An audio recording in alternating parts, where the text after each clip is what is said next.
Está começando mais um episódio do Seu Começasse do Zero, um podcast feito para você, empreendedor, empresário e corretor de seguros, ou vendedor que quer crescer na vida, na carreira profissional.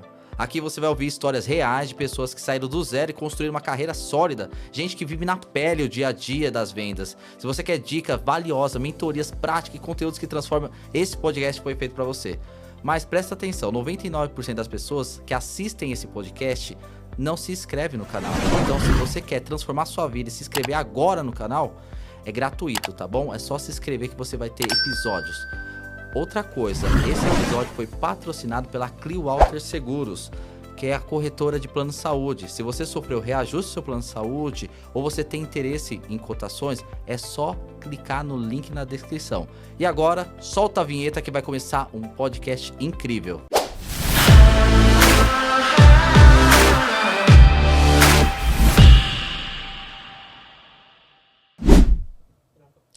Pessoal, com grande prazer, hoje eu recebo a Cláudia Simplício. Eu vou apresentar, olha o currículo dela. Hoje ela é referência do mercado de seguros. Seja muito bem-vinda. E eu vou apresentar ela aqui. Ó. Olha o currículo dela. Ela é uma das vozes mais respeitadas no mercado de seguros, criadora do canal Sou Corretor e Agora no YouTube, com milhares de corretores impactados por seus vídeos sobre vendas, marketing, posicionamento e crescimento na carreira. Além disso, Cláudia Simplício atua na liderança da Ragaz, uma empresa que desenvolve soluções inteligentes para ajudar corretores a crescerem com estrutura, tecnologia e resultado.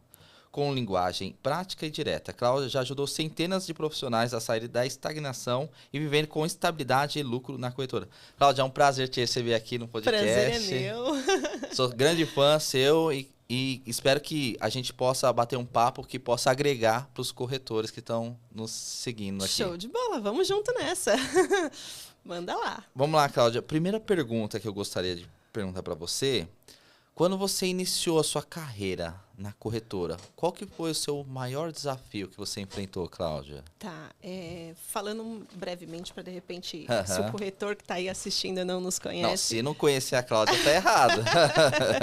Na realidade, eu comecei no mercado segurador em 2000, trabalhei 8 anos na Porto Seguro. Caramba. E eu, quando pedi demissão para montar a corretora, eu não sabia, na realidade, o que era uma corretora, eu não sabia o que era vender. Uhum. E por muitas vezes, a gente começou o negócio, eu e o Leonardo, que foi meu primeiro sócio, depois veio o Rodrigo, meu segundo sócio. Legal. E quando estava eu e o Léo, a gente não sabia vender, a gente ia muito no empírico.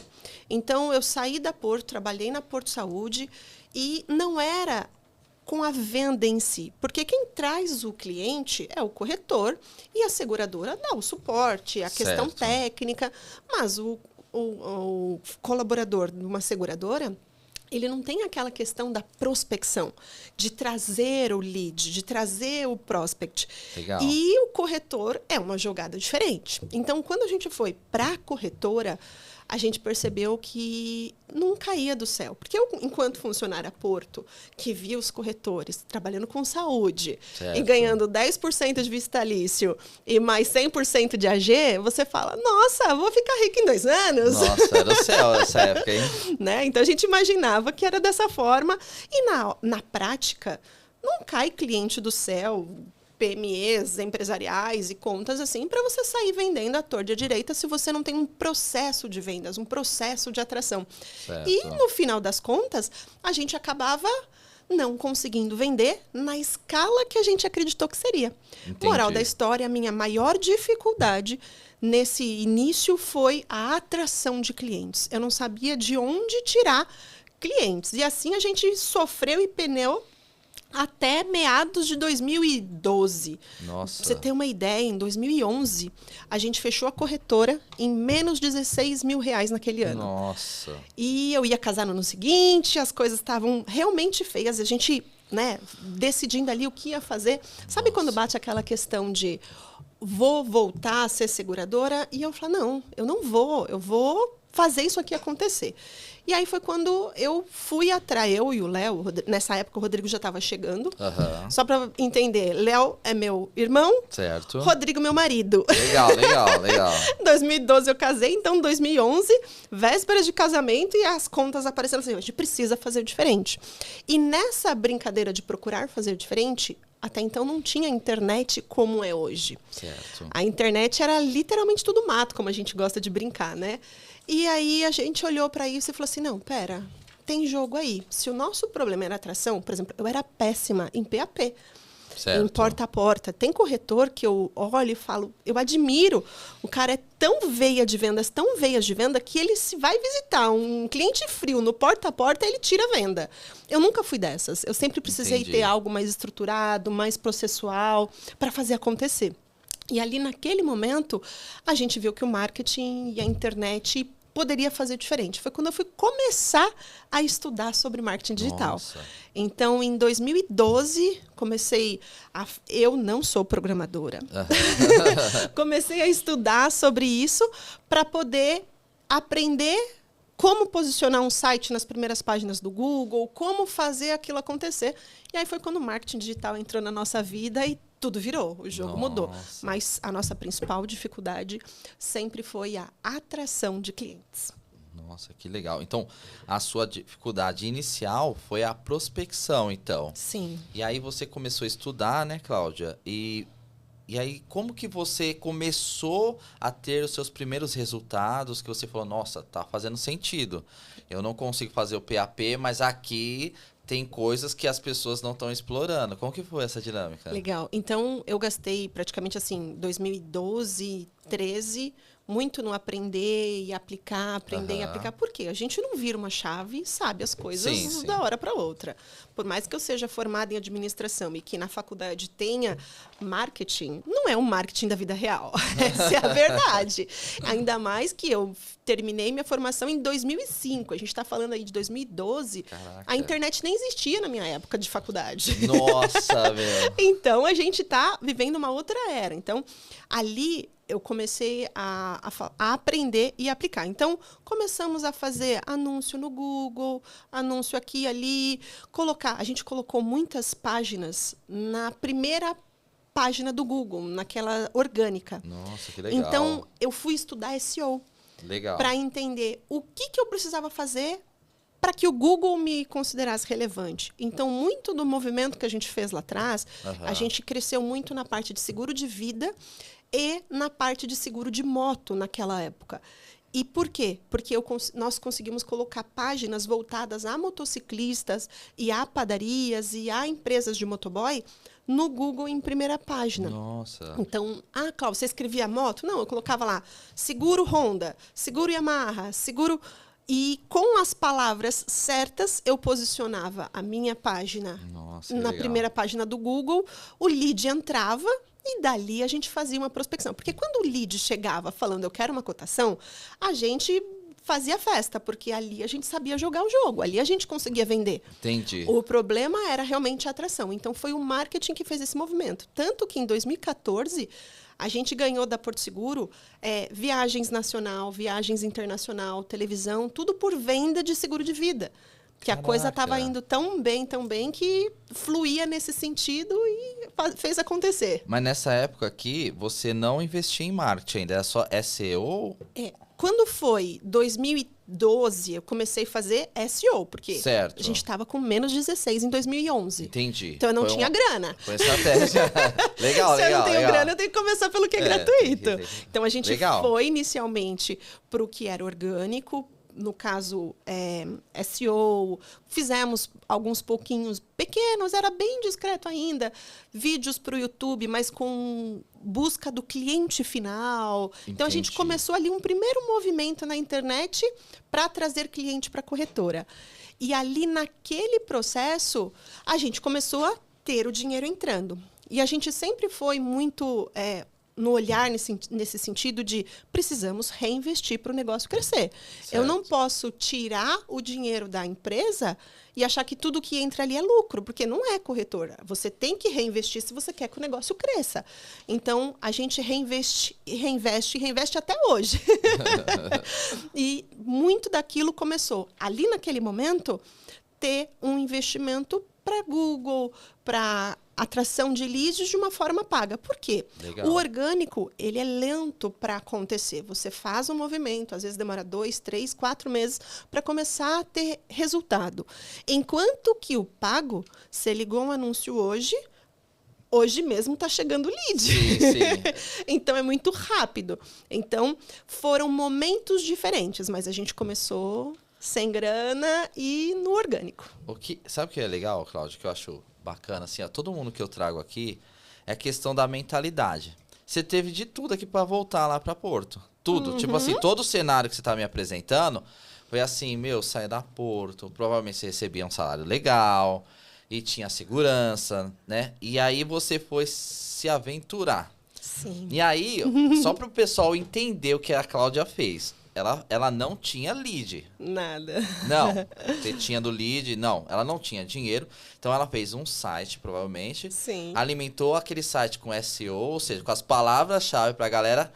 E com aquele que não deveria ser muito, você começou a fazer caixa. É isso. Ou seja, todo o cenário era para existir. E o que eu acho legal, Cláudia, a mentalidade da pessoa de sucesso. Isso aí é uma coisa que eu acho que todo mundo que senta aqui é a mesma coisa.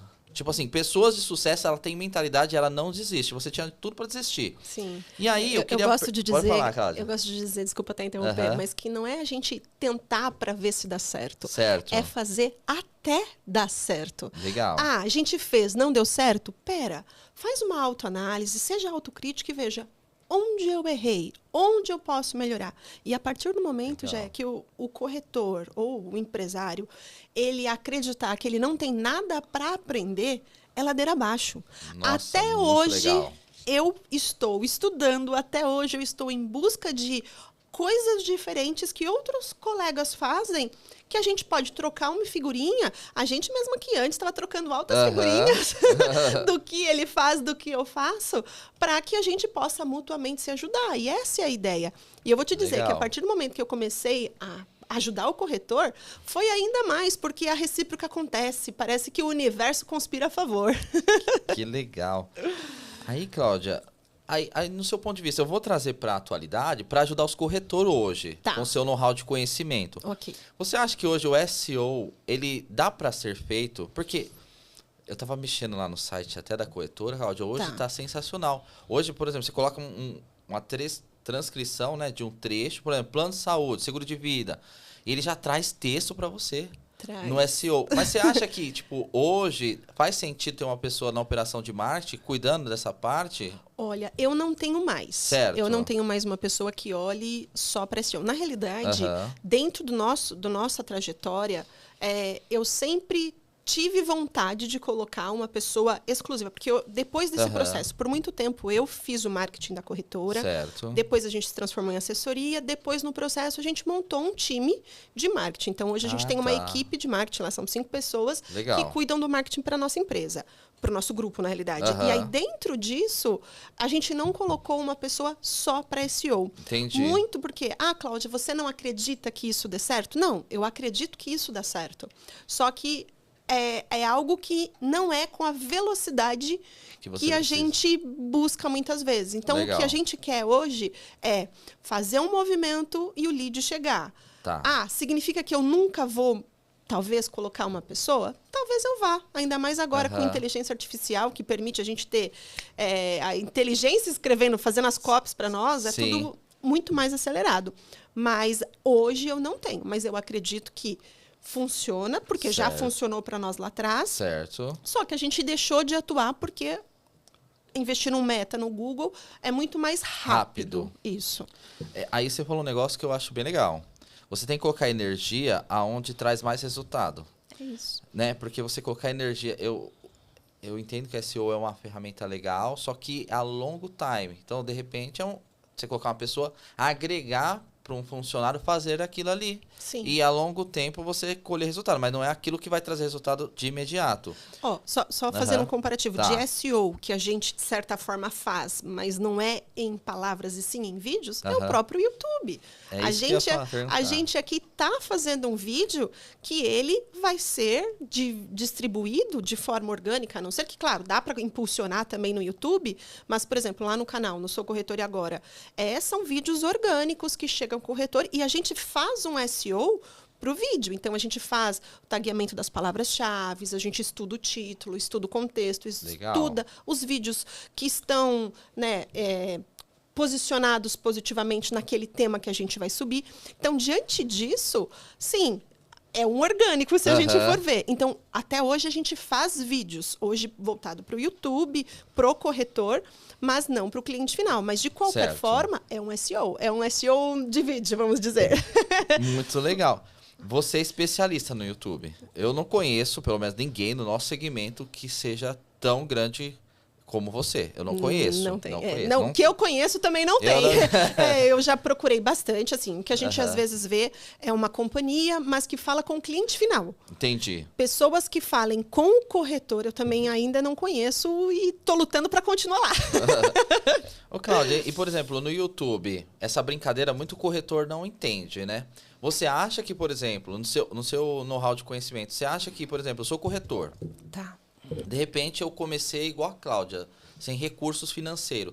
Você acha que o YouTube seria uma ferramenta complementar para essa pessoa que está agregando no mercado, para ela poder trazer algum cliente para ela vender algo? Com certeza. Vamos supor, o corretor ele tá sem grana que nem eu estava lá atrás. Certo. Super, super vale a pena, porque ali ele não paga para se posicionar. Legal. Claro, não vai ser com a mesma velocidade que um Meta, que você vai lá, liga o anúncio e está anunciando no Insta e no Face. Certo. Mas é uma forma de você chegar no seu cliente. Só que tem que estudar para aplicar. Então, não adianta subir um vídeo e achar que vai resolver. Legal. É consistência. É um vídeo após o outro, uma semana após a outra. E não espera que em 3 meses vai estar ali posicionado nos tops. Pode ser que um vídeo você consiga, aí você posta outros 4, 5, 6 e não vai. E isso vai na consistência. Aí você vai aprendendo, aí você entende em que posição você ficou. E aí você vai construindo isso com o longo do tempo. Mas, sim, vale super a pena para falar com o cliente final. E muito mais do que para corretor. Porque se a gente for pensar, existem o quê? 100, 120, 150 mil corretores, certo, pensando PJ, PF.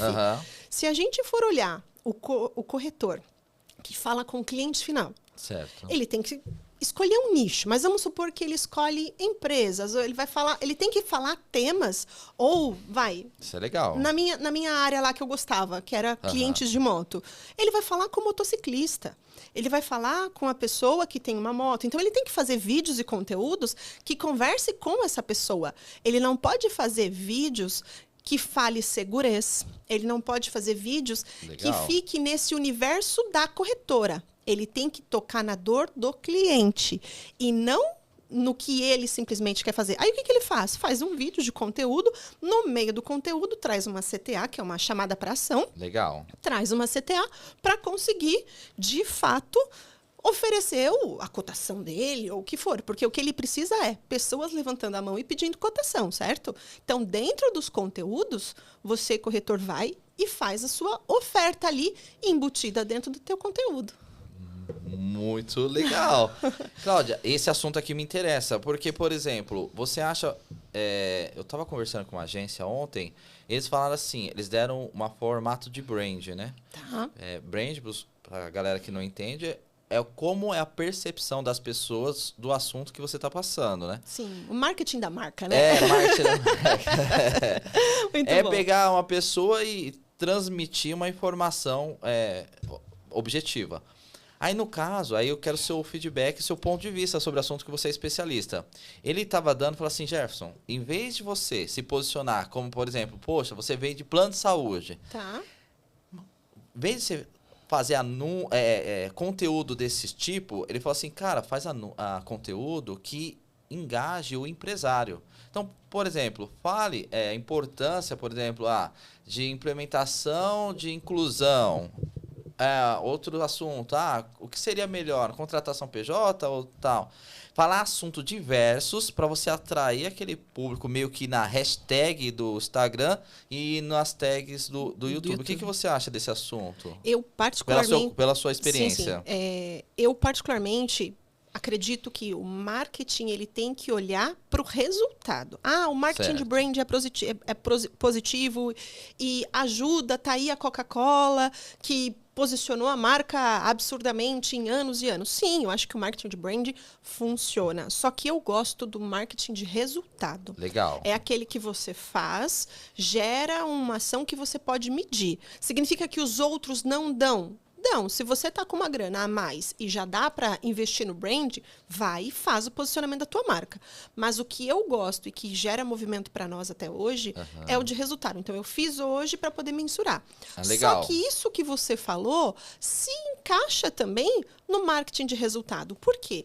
Dentro de um vídeo, eu posso colocar um link na descrição que eu posso taguear ele, ou seja, eu vou conseguir medir os leads que vão vir daquele link. Legal. E saber se aquele lead veio daquele vídeo A ou daquele vídeo B.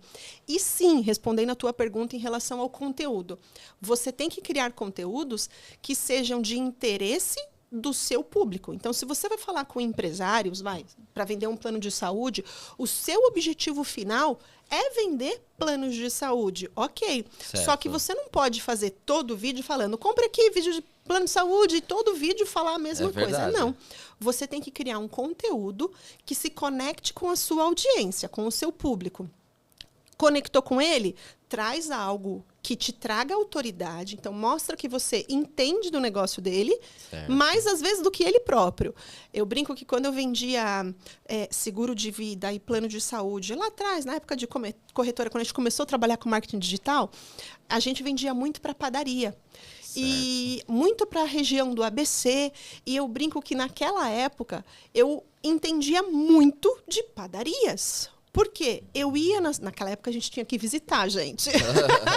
Hoje em dia a gente faz tudo online, o que facilita a vida do corretor. Mas naquela época a gente tinha que visitar. Então eu conhecia as principais contabilidades da região que atendiam padarias.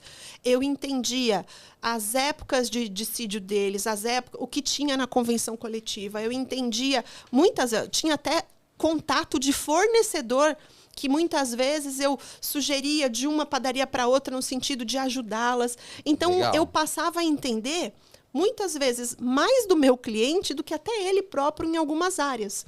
Então, eu mostrava autoridade naquele nicho. E o corretor ele tem que fazer isso. Escolhe um nicho e trabalhe o seu conteúdo para aquele nicho. O que eu vejo muito hoje é o corretor tentando atirar para todo lado. Legal esse assunto. E aí ele quer, ao mesmo tempo, oferecer saúde, vida, barco, avião, garantia, fiança, e gasta um tempão descobrindo que companhia que aceita aquele tipo de veículo, que companhia que faz aquilo, gasta um tempão. No final das contas, não vende, perdeu um tempo dele, não foi produtivo, trabalhou pra caramba, se cansou pra caramba, mas chegou no final do mês sem o resultado financeiro que ele queria. Moral da história, daqui a pouco ele está pensando em desistir. Sim. Que isso a gente passou lá atrás. Quando a gente estava no menos 16, nossa.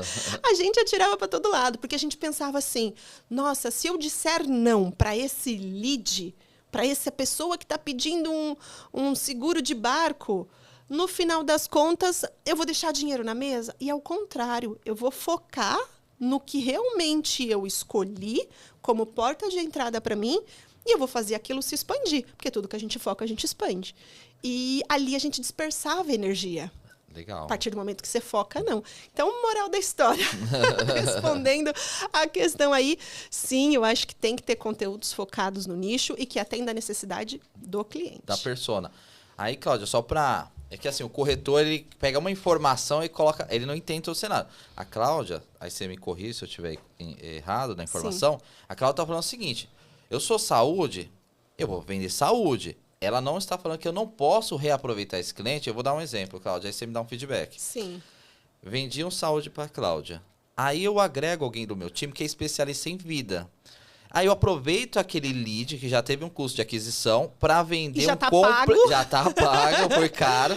Aí complementa. Aí é Isso. outro game, outra fase. É O que você isso. tá falando é a primeira fase. O corretor começou do zero e o cara não adianta tirar para todos os lados. É isso. Né? Mas existe duas operações. Quando você já tá com uma operação rodando, que aí você pode sim agregar ou seguros, e porque assim, senão a galera fala: não, eu tô fazendo a minha corretora, tô atacando tudo. Não, a Cláudia falou: não, vou mudar tudo aqui. Não, calma, respira. Não é jogar fora tudo, É. mas é ter uma única porta de entrada.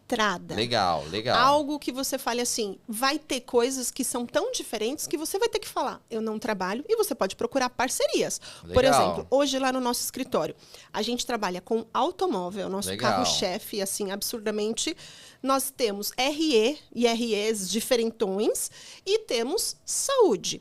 Mas são Certo. times diferentes, são ajudas diferentes que a gente dá para o corretor. Então, assim, o corretor ele é especialista em automóvel. Surgiu um saúde, liga para a gente, conversa com a gente. Legal. A gente ajuda o corretor a vender, muitas vezes fala até com o cliente dele. Um RE, muito nesse movimento também. Então, a gente dá todos os insumos para que o corretor não fique perdidão indo atrás da informação. Só que o que acontece? Hoje, na corretora, o corretor ele tá parado ali esperando o cliente chegar. Aí pipoca um cliente de um produto tal, modo diferente, ele vai para a companhia, só que aí ele gasta meio período para descobrir se aquela companhia faz. Aí ele vai para a companhia 2. Aí gasta mais meio período na companhia 2. E ele gasta muita energia com isso. Certo. Ah, significa que eu não posso fazer cross-selling? Você deve fazer cross-selling no momento certo, igual você comentou. Aham. Trabalha a sua carteira. Ah, fez lá um leque de clientes de saúde. Certo. Pega aquele cliente, não mexe com o time de saúde, põe um especialista em Legal. vida, em automóvel, para trabalhar esse cliente. Ah, o cliente de saúde tem carro? Fala para o teu vendedor coletar essas informações. Ou para o teu pós-venda, coletar essa informação. Ah, tem veículo? Tem. Qual que é a vigência do teu seguro? Nossa. Ah, a vigência é X mês. Ok, coloca isso no teu banco de CRM e no X mês, sei lá, é dezembro. Tá bom, 20 dias antes do início de dezembro, lá meados de novembro, já entra em contato com esse cliente para fazer a oferta do seguro de automóvel, mas não mexe com a esteira de entrada. A porta de entrada tem que ser a sua atração. Então, você tem um produto de entrada e o resto você faz em cross-selling. Nossa, ó, eu falo pra você, Cláudia, se o cara não estiver anotando aqui, não. Quanto que você acha que dá pra economizar de tempo com um podcast desse, Cláudia? O cara que tá começando, Olha, do zero mesmo. eu espero que bastante, porque lá Bastante. atrás eu queria muito poder ter ouvido esse tipo de coisa. a Eu Cláudia teria falou perdido algumas muito coisas tempo. aqui, ó. Eu vou dar, ó, esse da vigência, quem pegou, pegou. É uma coisa que eu vou aplicar já na corretora. Outra coisa que eu achei sensacional, que para quem faz marketing entende. Você falou um negócio que eu achei assim, vou aplicar. Por exemplo, quando você faz um vídeo no YouTube, você colocar links para você saber de onde vir, ou seja, Para você traquear. para traquear o resultado, para você não ficar fazendo vídeo aleatório e às vezes, por exemplo, você faz porque assim, tudo do marketing é teste, né, Cláudia? Sim, Então, coloquei para rodar. É uma ciência que não é exata. sim. Por isso que pessoas muito analíticas geralmente não vão muito empreender, porque tem que ser um pouco doido, né, cara? Tem que, Vamos ser tem que sinceros. ter um pouco de fé Tem que ter um também. pouco de fé, é Deus e meu doido. Então você coloca lá para analisar. Aí, o que eu achei interessante, que agora para mim foi uma virada. Poxa, eu coloco 3 vídeos no YouTube. Esse aqui tá gerando oportunidade. A galera tá clicando no link e faz o tagueamento. Eu achei isso sensacional. E você começa a entender o que fez aquele vídeo trazer isso. Legal. Será que ele trouxe mais leads porque você fez uma boa CTA? Então, pega Certo. aquilo de case, ó. Fazer dessa forma dá certo. Por exemplo, eu fiz aqui agora há pouco uma CTA para vocês. Eu chamei vocês para irem conhecer a Ragaz, a nossa assessoria, sem falar, compra aqui. Sim, Não, ó, sim. vem, apesar que o nosso serviço é gratuito. O corretor lá de automóvel, RE, é tudo um serviço que a gente não cobra do corretor. Legal. E eu fiz uma CTA, então é isso que ele vai entender. Ah, quando eu falo dessa forma, funciona mais do que daquela. Então, ó, esse vídeo me deu bom para isso. Certo. E aí você começa a entender o jogo. Então, se eu tô no orgânico, eu preciso metrificar, porque eu gosto de dizer, a gente lá no escritório, principalmente o Léo, ele é muito voltado a números, e isso Certo. nos faz crescer muito rápido, porque tudo que eu meço, eu consigo melhorar. Se eu não tenho medidas, se eu não tenho dados, se eu não tenho números, eu não consigo saber onde melhorar. Então, por exemplo, dentro de um processo de vendas, a gente olha quantos leads entraram, quantas cotações ou quantas levantadas de mão eu tive. Quantas cotações, quantas negociações avançaram, quantas fecharam. Então, a gente vai calculando as nossas taxas de conversão por etapas. E com base nisso, a gente consegue até dar treinamento. Então, eu digo, o pessoal não está conseguindo... O SDR ali não está conseguindo tirar o lead. SDR nada mais é do que um pré-venda, tá, gente? Legal. Então, eu consegui tirar o do meu lead para uma levantada de mão e uma cotação. Só que a cotação não avançou para fechamento. Então, a gente vai ali nesse processo entendendo essa lógica dos números e sabendo aonde eu tenho que trabalhar mais para melhorar. Porque, eu não preciso só aumentar absurdamente o número de leads. Certo. Se eu melhorar um pouquinho em cada etapa, eu consigo evoluir o número como um todo de resultado lá embaixo. E quando eu meço, eu consigo saber aonde melhorar. Legal. Ô, Cláudia, você é especialista em auto, né? O auto, eu não tenho muito know-how de conhecimento, mas o auto, você acha que, por exemplo, o SDR... Tá. Essa é uma dinâmica muito interessante. No saúde, o feedback dos meus vendedores, não estou falando que eu sou dono da razão, eles falam que é muito difícil, porque o rapport inicial é muito importante no saúde, né? Você acha que no automóvel, que é uma questão mais de cotação, você acha que implementar um SDR faz sentido para uma operação de auto? Sim. Por quê? É que assim, na realidade, isso, claro, Cláudia, você sempre pensou assim? Não. E muitas vezes o SDR pode ser o próprio corretor, porque às vezes a gente fala assim, tem que ter o pré-venda, tem que ter o vendedor. O corretor, ele acaba se assustando quando a gente fala isso e falando não dá e desistindo. E na realidade, Sim. muitas vezes, essas etapas do processo vão ser feitas por uma pessoa e depois vai se evoluindo a estrutura e vai se dividindo. E eu entendo que essa pré-venda, ela é uma qualificação do lead. E dependendo da origem desse lead, vem muita tranqueira. Entendi. Exemplo, se a gente pega um lead de internet. O lead que vem de internet, muitas vezes, é só um curioso, às vezes, tentando entender que carro comprar, que não está nem no momento. Entendi. Outras vezes, é uma pessoa que está ali para comprar, então eu tenho que avançar ele de uma forma diferente. Então, quando eu olho para essa qualificação, eu tiro os leads que não prestam da jogada. Legal. E eu passo para o meu vendedor apenas o que realmente vai sair venda ou tem maiores chances de tirar negócio. Então, dentro desse processo, eu entendo que sim, são duas funções, mas que muitas vezes, dependendo do momento da operação, pode ser feito por uma pessoa só. Só que se você escala essa separação dos leads. Mas, Cláudia, eu não trabalho com leads de internet, eu trabalho com indicações da família. Eu estou nesse momento. Ok, então o seu SDR não existe. Você não vai precisar Você é o próprio SDR. Você não vai fazer essa qualificação, porque todo mundo da tua família que pedir é alguém que realmente está precisando e você conhece até muitas vezes. Tudo qualificado os leads. Tudo qualificado. É que depende muito do momento do corretor. Então, a gente tem que entender em que status que ele está aí nesse processo. Legal. E quais hoje, na sua operação, Cláudia, quais canais que você acha que funciona melhor para seguros, na sua opinião? Tá, você diz assim, canais de atração. Isso, de aquisição de clientes, tá. né? Eu, particularmente, gosto muito de trabalhar com meta. Certo. Então, quando você fala assim, Cláudia, o que sai um custo-benefício mais acessível?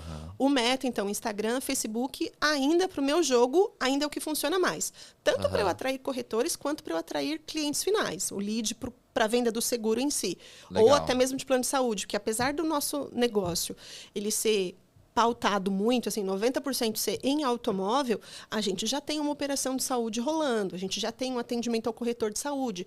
Então, todo esse movimento, ele também acontece para qualquer um dos ramos. E o meta é o que, para mim, hoje dá mais resultado. Então quer dizer que o Google não funciona? Funciona, só que é um lead mais caro. E o corretor, muitas vezes, não está, vou ser bem franca, o corretor, muitas vezes, ele não está preparado para a velocidade do cliente do Google. Por quê? O cliente do Google, ele tem que ser atendido muito rápido. Entendi. O lead entrou, tem que ser quase que simultâneo. Eu conheci uma corretora que o lead estava no site fazendo a cotação, o sistema era todo inteligente, na mesma hora, de forma simultânea, o SDR, o pré-venda, estava entrando em contato com o cliente, falou assim, olha, eu acabei de ver aqui que você iniciou uma cotação, tá precisando de ajuda? Como eu posso... Por quê? Aquilo faz o cliente avançar. Então, Entendi. o cliente do Google, em 2 segundos, ele joga de novo e ele pesquisa mais 10 corretoras e aí você ganha concorrentes. Entendi. Então, o cliente do Google, você tem mais concorrentes, um custo do lead maior. Então, eu gosto de brincar da brincadeira do iceberg, que é o quê? Tem um iceberg e você vê a ponta do iceberg lá em cima. Esses são os clientes que o Google atinge. E o Meta, que são pessoas que estão no Instagram ou Facebook simplesmente navegando, eles vão muito na mensagem para o empreendedor, na mensagem para o motociclista ou para qualquer nicho que seja. Ele pega o teu público-alvo no momento que ele está fazendo um social. Então, todo aquele grupo de pessoas que estão abaixo do nível do mar do iceberg, o iceberg, às vezes, é 10 vezes maior embaixo do mar, no oceano, do que a ponta que se vê lá em cima. Legal. Então, o volume de pessoas que você tem para atingir que não estão procurando naquele momento é maior. Então, o custo é mais acessível. E você, se souber trabalhar uma copy, se souber trabalhar uma mensagem correta, você traz a venda daquele cliente. Então, eu gosto muito de ir para o Meta, mas não que o Google não funcione. Funciona também. E, Cláudia, como que você acha hoje que o profissional... Hoje, na verdade, todos os profissionais têm que se posicionar no Instagram, né? E como que você acha que o corretor hoje ele deve se posicionar no Instagram de forma estratégica para atrair clientes, às vezes, na própria base familiar? Eu mesmo, Cláudia, como eu era policial militar, os policiais vira e mexe, já eu quero cotação, tal. Aí o pessoal pede cotação e eu vendo. E como que você acha que deve ser o posicionamento? Porque assim, tem muito corretor que ele quer, não gosto de me expor. E tudo, tá tudo bem. é. Só que, e essa galera que quer se expor, como que você acha que deve ser um posicionamento que você acha bacana para a pessoa atrair os públicos? É assim, a pessoa, ela converte mais do que uma marca. Legal. Tá? Legal. Então, se você olhar, por exemplo, hoje, o Instagram da Ragaz e o Instagram da Cláudia, Certo. o da Cláudia é muito maior do que o da Ragaz. Certo. Os dois são nossos. Os dois, muitas vezes, saem os mesmos tipos de conteúdo.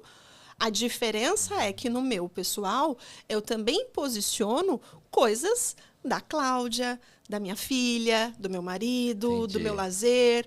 Eu não sou a influencer que adora. Olha, pessoal, hoje eu estou aqui tomando café. Olha, eu fui sei lá, não sei onde. Eu não sou essa pessoa que posta o tempo todo. Mas dar umas pitadinhas é legal. Então, eu procuro dar essas pitadinhas, muitas vezes até forçado, no sentido de eu tenho que fazer por conta, né, porque você falou assim, Clau, então você não acha que tem que mostrar? Eu falei, não, eu acho que tem que mostrar. E quem topa mostrar é bacana.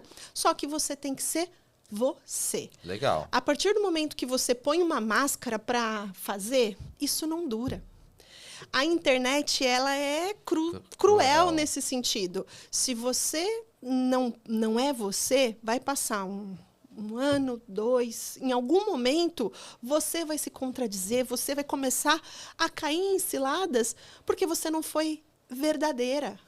Legal. Significa que você não pode mudar? Ixi, eu não sou a mesma Cláudia de 5 anos atrás, nem de 2. Eu falo que eu sou uma Cláudia depois que a minha filha nasceu e antes que minha filha nasceu, uma antes de empreender, outra depois, uma depois do marketing digital, outra depois, porque você vai evoluindo, mas a sua essência, você não muda. Então, isso é bacana também. Você ser você ser leal com você mesmo. E, claro, fazer CTAs no meio do caminho. Legal. E pensar muito em quem é que você quer atrair. Porque você, às vezes, pode pensar assim, Cláudia, eu quero atrair todo mundo, que é o que eu vejo para os corretores. Eu quero atrair todo mundo. Lembra que eu falei da porta de entrada? Sim. Você tem que escolher um público-alvo para atrair. Legal. quem é esse público-alvo que você quer atrair? Então, se você não pensar no que ele busca, você não vai criar conteúdos para ele. Então, criar conteúdo é só ligar um vídeo e sair falando? Não necessariamente. Você sim tem que pensar no que ele gostaria de ouvir, com a sua essência, com o seu DNA, e fazer uma coisa legal para ele. É tudo que você vai fazer para ele? Não. Por exemplo, quando eu estou postando a minha filha no parquinho, não é para ele, é para mim. Mas para minha família e até para ele saber um pouquinho da minha vida. Mas bem light, assim, do que eu mostro. Agora, tem corretor que muitas vezes eu vejo que postam coisas totalmente opostas do que o marketing sugere. Porque, por exemplo, dependendo quem você quer atingir, vamos supor que você quer atingir todo mundo, como o corretor fala. Certo. Só que aí ele levanta a bandeira de política. Entendi. Eu tenho a minha opinião política, eu tenho a minha opinião religiosa, eu tenho a minha opinião de esportes, o que quer que seja. Mas não necessariamente eu levanto bandeiras lá. Muito Porque legal. se eu faço isso, eu tenho que estar de acordo que quem é contra isso ou vai virar meu hater ou vai se afastar de mim. Então, eu sou uma pessoa assim tão radical que eu quero afastar esses clientes de mim, eu não topo vender para ele. Então, se você está usando o seu Instagram como uma porta profissional, porque se você não quer usar o seu Instagram como profissional, cria uma conta privada Certo. e põe só sua família. Ponto. Sim. Se é um Instagram que você vai permitir que clientes acessem, que clientes entrem ali e façam contatos com você, por exemplo, eu não bebo. Certo. E eu não vou, tá? Tem gente que bebe e põe lá. Tem gente que posta sem camisa. Tem gente que posta... Não sei. Eu não sou. Eu não acho que faz sentido profissionalmente. Significa que eu não ponho um maiô na praia, não ponho um biquíni? Claro que eu ponho, não tem nada a ver. Só um momento, Só que eu não vejo como necessário estar expondo a Cláudia dessa parte. Legal. Entendeu? Legal. Então, existem pessoas que falam, ok, eu não vejo... Então, tá tudo bem, vai lá e faça. Eu acho que você tem que ter a sua essência. Então, se na sua essência você é assim e você vai conseguir perdurar isso por anos, bora. Legal.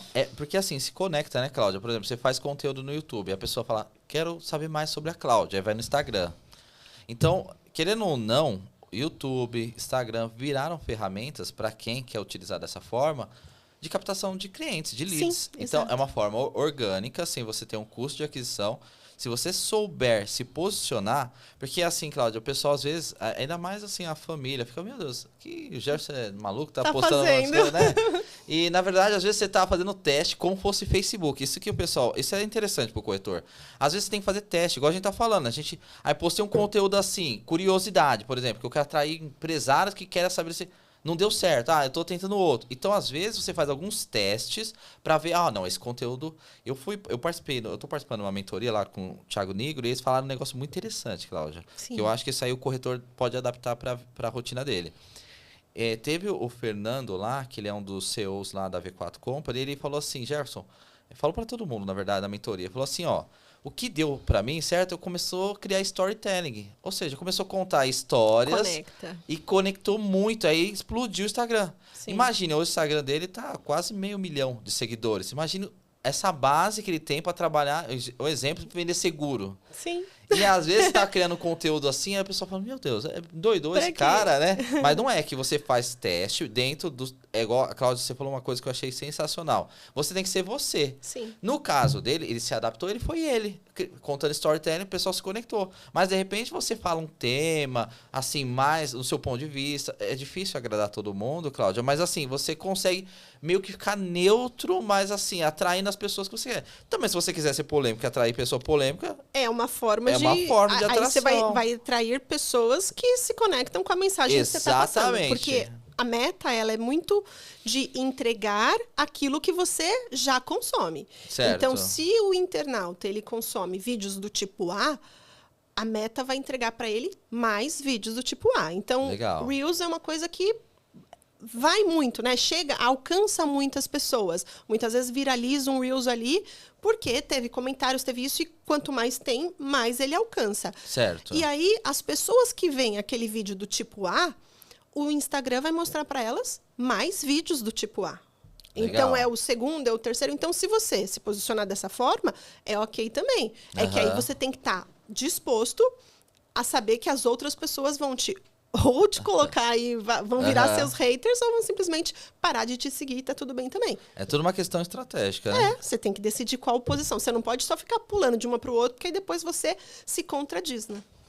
Ô, Cláudia, outro assunto que eu acho legal, por exemplo, o WhatsApp. Tem muita informação na internet, a IA utilizando automações de prospecção com o WhatsApp. Você tem alguma coisa que possa agregar no seu conhecimento a respeito disso? Sim, sim. Eu acho que assim, a tecnologia ela tá aí para a gente usar, essa é a verdade. E o corretor que quer realmente crescer e expandir e não ir para essa área de tecnologia, ele vai ficar para trás comparado com outras que estejam usando. Então, sim, o WhatsApp dá para fazer uma tecnologia artificial aí, usando a inteligência tecnológica para isso. Por exemplo, lá no escritório, a gente já tem tecnologia rodando em algumas partes. Então, por exemplo, no cadastro de corretor, ou aquela primeira conexão com o cliente, com o corretor, a conversa, muitas vezes é humano, muitas vezes não é. Então, a gente está nesse momento de implantação. Legal. Libera no WhatsApp a conversa da inteligência com o corretor, faz lá uma espécie de boas-vindas, entender o perfil do cliente, esse tipo de coisa, e conduz ele ou para um ser humano ou já para o processo de efetivação, porque ali é o corretor se cadastrando, preenchendo o formulário e mandando documento. Certo. Então, no nosso cenário, dá para eu colocar a inteligência artificial no WhatsApp. Legal. E também já estamos fazendo em voz, para Nossa. que a gente tenha ali uma ligação, que a gente tenha uma inteligência artificial também se conectando, porque isso otimiza muito. Eu consigo colocar ali a inteligência artificial avançando o meu processo. Ah, significa que todas as vezes são? Não, porque a gente está esse momento, nosso escritório está num processo de implantação. Legal. Mas a gente já fez alguns testes e já viu que os resultados são muito bons. Nossa, que top. Claro, tem um custo de implantação, muitas vezes. E aí o corretor ele pode ficar perguntando, mas será que vale a pena ou não? Começa pequeno, vai por partes. De repente, por exemplo, o WhatsApp, a tecnologia de WhatsApp ele é mais barata que de uma ligação. Começa pelo WhatsApp. Vai fazendo os robozinhos ali. Não é robô, né? Porque o robô era a tecnologia anterior. Sim, sim. Que eram aquelas respostas mecânicas, né? Responde 1, 2, 3. Agora não, é uma inteligência que raciocina sobre a resposta com base num prompt, com base num script que você deu para ela e ela vai, com a inteligência dela, trabalhar em cima e responder. Então, Muito vale legal. muito a pena. Ô, Cláudia, a gente estava conversando aqui nos bastidores. Eu acho isso aqui um papo interessante para eu colocar aqui anexo ao marketing, né? E de captação. Como que você acha que o corretor, que ele tem essa habilidade de network, de trazer contas através do network, e não só trazer contas, eu acho que evoluir mentalmente como profissional para que ele não fique para trás. Eu já tive muito feedback, Cláudio, as pessoas falam, Gerson, esses dias um rapaz me chamou, né, um corretor, falou, Gerson, poxa, eu coloquei assim uma caixinha, qual que é a coisa que você mais se arrepende? Aí ele falou assim, de não procurar conhecimento. Aí eu não respondi, mas eu fiquei pensando, mas tem tanto conhecimento aí, né? Disponível YouTube. gratuito. Não, eu acho que YouTube, eu mesmo, sou o cara de pau, Cláudio. Eu, pra fazer network, eu chamo no Instagram, falo, cara, pode conhecer e tal. tem que ser mesmo. E as pessoas, cara, às vezes está disponível. Só que se você não dar um passo, a pessoa não vai saber.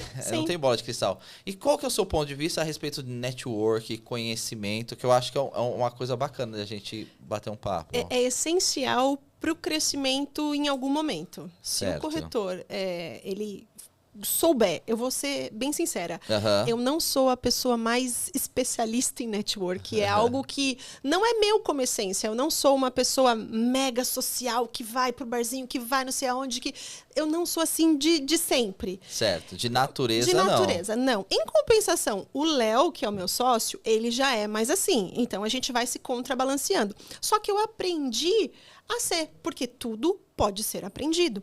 Legal. Então, eu entendi que eu preciso de network para conhecer pessoas, para aprender coisas e para conseguir clientes. Por quê?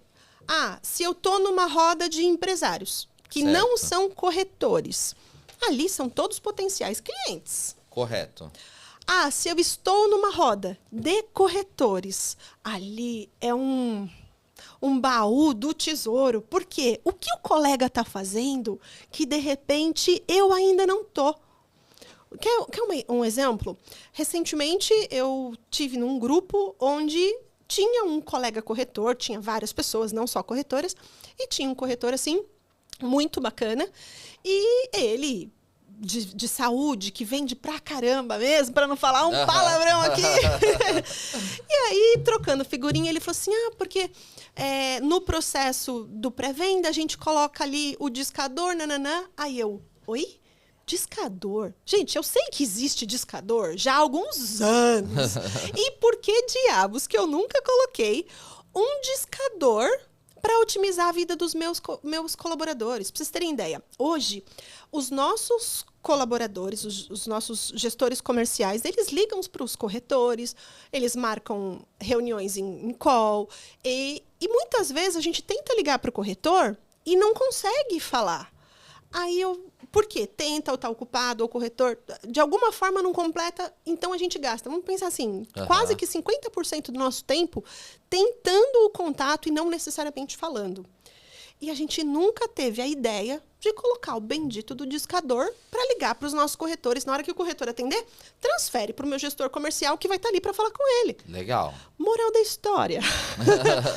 é detalhe. Percebe que isso eu vou estar ganhando o dobro do tempo do meu colaborador, porque hoje ele perde metade, então eu vou ganhar o dobro do tempo em efetivações, em contatos propriamente dito com o corretor. Porque hoje ele gasta um tempão ligando. Sim. Aí foi num network, numa conversa, que veio essa... Ele usa. Eu já sabia que existe, mas por que eu não coloquei? Sabe Deus. Legal. Então, às vezes, é a gente olhar para o colega e se desarmar, porque a gente tem que ir com humildade. Acho que na hora do network, a gente tem que entender, olha, eu preciso me interessar verdadeiramente pelo outro, eu preciso ajudar na medida que eu puder e, ao mesmo tempo, expor as minhas necessidades para ser algo mútuo e algo, né, recíproco ali, que aconteça verdadeiramente. E simplesmente uma dica, não foi nenhuma dica, ele não estava pensando em como me dar dica, ele falou que fazia, eu falei, putz, tá aí, vou colocar. E aí começa a virar muito mais rápido, muito mais coisas dentro do nosso negócio. Legal. Então, o network ele é importante para isso. Por quê? Eu gosto de dizer que o que a gente não faz é pelo que a gente não sabe. Porque se a gente já soubesse, a gente já estaria fazendo. Então, como eu sei o que falta? Não sei ainda, por isso eu tenho que estar perto de pessoas para aprender.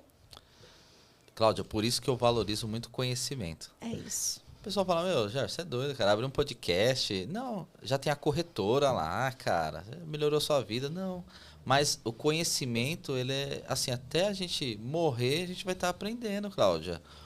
E dentro disso, Cláudia, o que você acha sobre ambientes? Eu acho que é um tema bem interessante, porque assim, às vezes o corretor ele fala assim, eu quero vender mais, quero faturar, ele só está pensando em dinheiro.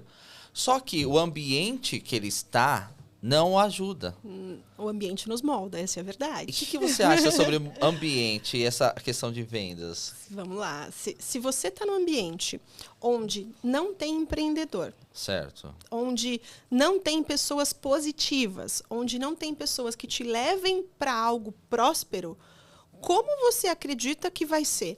Ou você vai estar sendo puxado, ou você vai estar carregando um belo de um fardo. E é muito mais difícil você carregar um fardo de pessoas. Você é empreendedor, você é desbravador. Você carregar pessoas do seu convívio que não são, é muito difícil.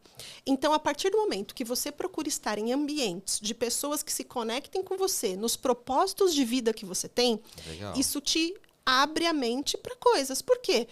Você vai tomar um café. Se você vai tomar um café com pessoas que são com a mentalidade que você busca, você vai estar evoluindo. A partir do momento que você está num ambiente onde você é você que está somente sendo puxado... Eu penso assim, numa mesa com 4 doidos e um são. Quem é o doido? Uma mesa com 4 doidos e um são. o são vira doido. Então, se Legal. você está num ambiente que as pessoas não são o que você busca para sua vida, você está na mesa errada. E, digo mais, se você está num ambiente onde as pessoas só te jogam para baixo, as pessoas não te valorizam, você está na mesa errada. E você tem que ser o mais burro da mesa. Por quê? Se você for o mais inteligente o tempo todo, não significa que você não possa estar em mesas que você vai contribuir. Mas se você estiver em mesas que o tempo todo você está doando, quando que você recebe? Quando que você evolui? Então, você tem que estar, ora, em mesas para você entregar algo para o universo, certo. E ora, em mesas que você seja o mais burro da mesa. Porque aí você vai aproveitar de um jeito que você vai aprender coisas ali que você nem... Eu, com o bendito do discador. Uma coisa simples, que poderia ter virado o jogo total lá atrás. E é bacana isso que você está falando, Cláudia, porque assim... Isso aqui é bom deixar bem organizada a informação, porque assim, você se conectar com pessoas que estão no mesmo padrão mental ou que estejam um pouquinho evoluído com você, só que o que acontece? Você sentou nessa mesa, não quer dizer que você vai ficar o resto da vida. Se as pessoas evoluírem, você vai evoluindo com as pessoas. Se essas pessoas estagnarem aqui, você vai ter que mudar. Então, às vezes, infelizmente, você... não é aí que eu falo, né? Não adianta você chegar, Cláudio, de manhã e conversar, por exemplo, você é empreendedor. Aí, por exemplo, a esposa do cara não é empreendedora, nem trabalha em outro segmento. Não adianta você querer conselho da sua esposa. Ela é uma ótima companheira, mas assim, ela não vai conseguir te ajudar. Aí você tem que sentar em mesas para você conectar com pessoas, falar, olha, cara, eu tô assim, eu já fiz isso, deu resultado X, e o que você tem para me agregar? Você vai agregando para a pessoa e vai trazendo. Só que se nessa mesa que você sentou, você tá agregando muito mais do que recebendo, né, você vai ter que mudar de ambiente e assim por diante. E não é ser interesseiro, é você fazer uma evolução mental. Isso aí, eu acho que é uma evolução que os corretores têm que entender. E quem não tá essa vibe, é aquela mensagem que eu recebi, poxa, me arrependi. Cara, hoje não tem mais desculpa. O ChatGPT, Cláudia, eu pego assim, jogo todos os dados da minha corretora e falo, chat, o que tá acontecendo? Que tá que bom? Eu sei a margem de lucro e tal, e fico brincando, conversando. Então, hoje não tem mais desculpa pra falta de conhecimento. Antigamente não, na minha época, né, Cláudia? É isso. Eu não sei, na sua época também, mas você tinha que ir na biblioteca, pegar o dicionário, que o pessoal fala que é o pai do burro. Aí você pegava ele, tinha que pegar a informação, e às vezes só vinha, tipo, o significado da palavra. Aí você ia no professor. Poxa, era muito mais difícil. Muito. E, tipo assim, o conhecimento, hoje você abre o YouTube, tem bilionários falando lá. Então, eu acho que essa conexão, eu acho muito legal. E para poder exemplificar o que você falou, a questão de network, que eu também acredito muito, né? Eu faço bastante network e foi o que mudou o game na minha corretora. É isso. Na minha vida, sabe? Cláudia, outro assunto que eu acho interessante isso aqui, ó. Só assunto polêmico. Bora. O corretor, ele vai vendendo. Certo? E eu tô falando uma problemática que eu já sofri no passado. Hoje eu organizei a casa. Parte financeira. É uma coisa que você sofreu no passado em questão de não ter budget. Só que hoje, talvez o corretor, e eu acho que isso vai agregar bastante seu conhecimento, como que o cara ele pode, de forma simples, saber, poxa, eu tô fazendo isso aqui, tô investindo em Meta, em Google, tô com um time, ou só sou solo, tá dando ROI, não tá? O que você acha, no seu conhecimento, que um corretor ele deve ter de rotina nessa parte financeira? Legal. Vamos então primeiro partir do começo. O corretor ele tem que entender que o financeiro da corretora é da corretora. Ele pode ser pessoa física, que apesar que eu falo que todo corretor precisa ser pessoa jurídica, senão tá perdendo dinheiro. Mas mesmo que o corretor seja pessoa física, ele não pode misturar o dinheiro do negócio com o dinheiro pessoal. Legal. Eu vi muito corretor, e a gente cometeu um pouco disso lá atrás, entrava, sei lá, 10. Não importa quanto é o seu 10, tá? Entrava 10. Certo. Aí, são 2 sócios? 5 seu, 5 meu. Eba, vai todo mundo embora. Não, peraí. Não, vamos lá. Entrou 10. 10 é da empresa. Qual é o teu salário? O teu salário é 1? Ok, o meu salário é 1? Ok, então temos o nosso salário, que é o prolabore, ou a retirada de lucros. Ali que ainda não... A gente fala prolabore como salário e retirada de lucro, a parte que sobra. Mas só para não pagar menos, para pagar menos imposto, você tira como retirada de lucro. Mas enfim, você tirou 1 e eu tirei 1 no mês a mês ali. Beleza. Pagou-se as contas, separou a verba para reinvestir no negócio, sobrou, dali dos gastos, sobrou 2, sobrou 3, sobrou 4. Certo. O que desses 2, 3 vai fazer? Você já tem que ter separado o dinheiro para reinvestir, para crescer, para comprar equipamento, porque o equipamento vai quebrar, a luminária vai queimar, você vai ter despesa, você vai querer contratar colaborador, você tem que fazer o caixa da empresa para ela poder fazer esses movimentos futuros e uma parte vai estar sobrando ali. E aí, de tempos em tempos, você faz a verdadeira retirada de lucros. Então, ganhou 10. Um foi de salário para você, para o teu sócio. Certo. Aí juntou ali 3 meses nessa pegada. Sobrou 3 em um mês, 3 no outro, 3 no outro. Ah, temos aí 10 mil reais que sobraram, 15 mil reais que sobraram. Vamos retirar lucro? Ok. Sem morder o grosso da empresa, Certo. o dinheiro da empresa, sem morder o caixa da empresa, aí você faz a retirada de lucro consciente. Legal. Porque se você quer crescer, você não pode pegar o dinheiro da empresa. A não ser que você esteja naquele ponto que eu vi muitos corretores falarem, e tá tudo bem também, não existe certo e errado. O corretor Sim, fala, ah, eu ganho meus 5 mil e 10 mil e não quero crescer. Eu não quero ter funcionário, eu não quero ter essa dor de cabeça. Porque ter funcionário muitas vezes dá dor de cabeça. Funcionário falta, fica doente, aquela coisa toda. E você tem que saber lidar com essas coisas. E aí? Então, se você não quer crescer de verdade, exponencialmente, ok, aquele dinheiro ali tá tudo bem. Agora, se você quer, você precisa separar. Porque senão você vai olhar para o teu negócio e vai pagar o boleto do colégio do... Tem filhos? Eu acabei não entendendo. Duas Tem filhas. 2 filhas, eu tenho uma. Vai pagar o colégio das meninas com o dinheiro da corretora? Não. Você vai pagar o colégio das meninas com o seu salário, com a sua retirada de lucro, com o seu prolabore. Ah, mas o seu salário precisa ser 1.000? Não, o seu salário pode ser 5, pode ser 10, pode ser 50. Quanto que a sua empresa fatura? Legal. Entendeu? Então, quanto mais a sua empresa fatura, maior vai ser o seu salário, maior vão ser as suas responsabilidades. E a gente brinca lá no escritório que o nosso... Brinca não, é a real, né? O nosso salário é até em dia, no dia exato do mês. Não é, hoje eu quero sacar 5, amanhã eu quero sacar... Não, eu tenho dia para receber da empresa. Isso é legal. Porque aí eu, como pessoa física, eu me organizo e de tempos em tempos a gente retira lucro. E assim a gente vai trabalhando. Só que o corretor que mistura, ele olha para o negócio e fala, não está dando certo, não está dando certo, não está dando certo. Por quê? Porque ele comeu todo o dinheiro da empresa. O dinheiro é da empresa, não é dele. Legal. Pessoa jurídica. Pessoa, não é um ser humano, mas tem uma constituição jurídica ali, é uma pessoa jurídica. E eu sou uma pessoa física. Então tem que ser muito separado. E todo mundo que eu vejo que mistura em algum momento dá chabu. E você acha que isso... É porque, assim, existe uma questão cultural, né? Porque, geralmente, o brasileiro, né? As pessoas não têm organização nem pessoal. Aí ela começa a empreender, ou é mesmo ser corretor. Porque às vezes acontece isso também, Cláudio. Eu vejo pelos meninos do escritório lá. Vende a proposta, já tá. Não, vamos parcelar, que nas parcelas não dói. Só que eu acho que tem que ter um contas a pagar e receber ali... Independente se é pessoa física ou não, porque é algo, Cláudia, que eu tive dificuldade para entender, porque às vezes você tem que entender o cenário da sua empresa e o contas a pagar e receber é o que vai te dar direção, dando um exemplo, que é o DRE.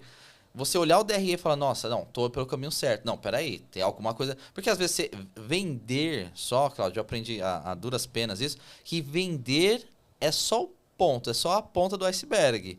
Mas se você tiver um custo operacional muito alto, se você tiver ali despesas... Então, mês a mês, o que eu estou fazendo na minha operação para aumentar a lucrabilidade é analisar os gargalos e diminuindo aonde dá. Sim. E não mexendo na operação. Então, eu sempre vou fazendo... Aí eu queria saber, no seu ponto de vista. E analisar a despesa tem que ser algo eterno. Para você ter ideia, até hoje isso vai ser eterno de pelo menos 6 em 6 meses. Todo mundo na empresa tem meta, certo, inclusive o administrativo. Certo. De tempos em tempos, a meta do financeiro é encontrar redução de despesas. Legal. Não estou falando de cortar cabeças, demitir pessoas. Não é isso. Mas é olhar para as despesas e entender. Aquele sistema que a gente contratou lá atrás, que às vezes é uma mensalidade que vai rolando. Será que aquele sistema eu ainda não posso tá sendo usado mesmo? Olha, aquele local que a gente está gastando com isso, será que não dá para trocar o fornecedor? Então, a gente, aos poucos, vai olhando para o que existe e entendendo. Então, de 6 em 6 meses, a gente coloca o financeiro para olhar para isso. Legal. Só que enquanto gestão não financeira, mas estratégica também, a gente pode olhar para outras coisas. Por exemplo, nós estamos no momento na nossa empresa olhando muito para tecnologia, olhando muito para inteligência artificial. A gente brinca que lá atrás, o que trouxe a nossa corretora do negativo para brincar nesse mundo de empresário de verdade foi o marketing. Legal. E o que vai levar para um próximo nível é a tecnologia, é a inteligência artificial e é tudo que vem por aí. Ou melhor, que já está aí, Já né? está, já. Não é algo futurista, é algo que já existe. Então, a partir do momento que a gente não olha para acompanhar, a gente fica para trás. Então, a inteligência artificial, se ela é bem otimizada, ela escala. Ela dá o poder de acelerar o que com o ser humano não dá. Ah, então significa que eu vou demitir todo mundo? Não, muito pelo contrário. Aquelas pessoas que se desenvolverem junto, elas vão voar com a gente. Exemplo, para inteligência artificial do WhatsApp, que a gente comentou agora há pouco. Eu preciso fazer uma curadoria para ela não despirocar de vez. Porque a inteligência artificial, ela é munida de informações que nós colocamos para ela. Certo. Então, eu preciso ter uma pessoa, pelo menos até ela ganhar corpo, olhando se o caminho que ela está conduzindo é o correto. Então, aquela pessoa que fazia um atendimento, ela passa a ser um curador. Ou ela passa a ser uma pessoa que está ali alimentando a inteligência artificial. E aí, são todas as pessoas que vão se desenvolver? A gente brinca. Infelizmente, não. Mas profissões são criadas e profissões deixam de existir. Exemplo, há 10 anos atrás, na época de início de corretora, eu nem imaginava que hoje eu teria pessoas que eu pago para ficar na mídia social. Que eu pago para fazer Facebook, Instagram, Meta. Isso é uma coisa que hoje a gente tem 5 pessoas no time que fazem marketing, que fazem vídeo, que fazem copy. E uma eu pago só para tráfego, só para estar na Meta, no Facebook, no Instagram. E ele tem que estar ali entendendo e vendo como é. Então, quer dizer, a profissão que não existia 10 anos atrás. Sim. Se a pessoa que está ali tinha outra profissão, ou quando era mais novo, ou viu que existe um caminho... Então, por exemplo, quem estudar inteligência artificial hoje vai ter muita possibilidade de emprego. Legal. Porque a gente vai precisar de profissionais que saibam conduzir essas ferramentas. Lá no escritório, até eu estou me atirando nas ferramentas. Por quê? Hoje a gente ainda não tem pessoas suficientemente qualificadas para poder colocar. Então, a gente aprende um pouquinho dali, pede uma coisa daqui, contrata um daqui, dali, e aos poucos a gente vai crescendo isso. Mas é uma profissão do futuro. Ou do presente. E você vê, né, Cláudia, que tudo se liga, e aí é legal o que você falou. Porque, por exemplo, eu tô na vertente de tech. Aí você falou uma coisa que vai se ligar ao que você já falou. Tudo tem que ser medido. Então, por exemplo, eu tô ali na tech, aí vai incluir o financeiro. Por isso que o corretor, ele não pode ficar, não, só vou ter o treinamento do plano de saúde, ou seguro de vida, seguro alto, eu vou focar só nisso, porque senão ele não vai evoluir. Ele deixa de ser empresário. Isso. O corretor é um empresário. O PJ, ele é um prestador de serviço PJ, ou seja, é um CNPJ. Exato. Mesmo que ele seja uma pessoa, ele tem que fazer essa análise. Precisa. Até uma coisa, Cláudia, que o profissional ele tem que entender. Eu estou trabalhando numa corretora. Cada corretora tem um formato de pagamento. Como a gente está falando de finanças, então a corretora X paga Y. A outra não paga, é 100% comissão.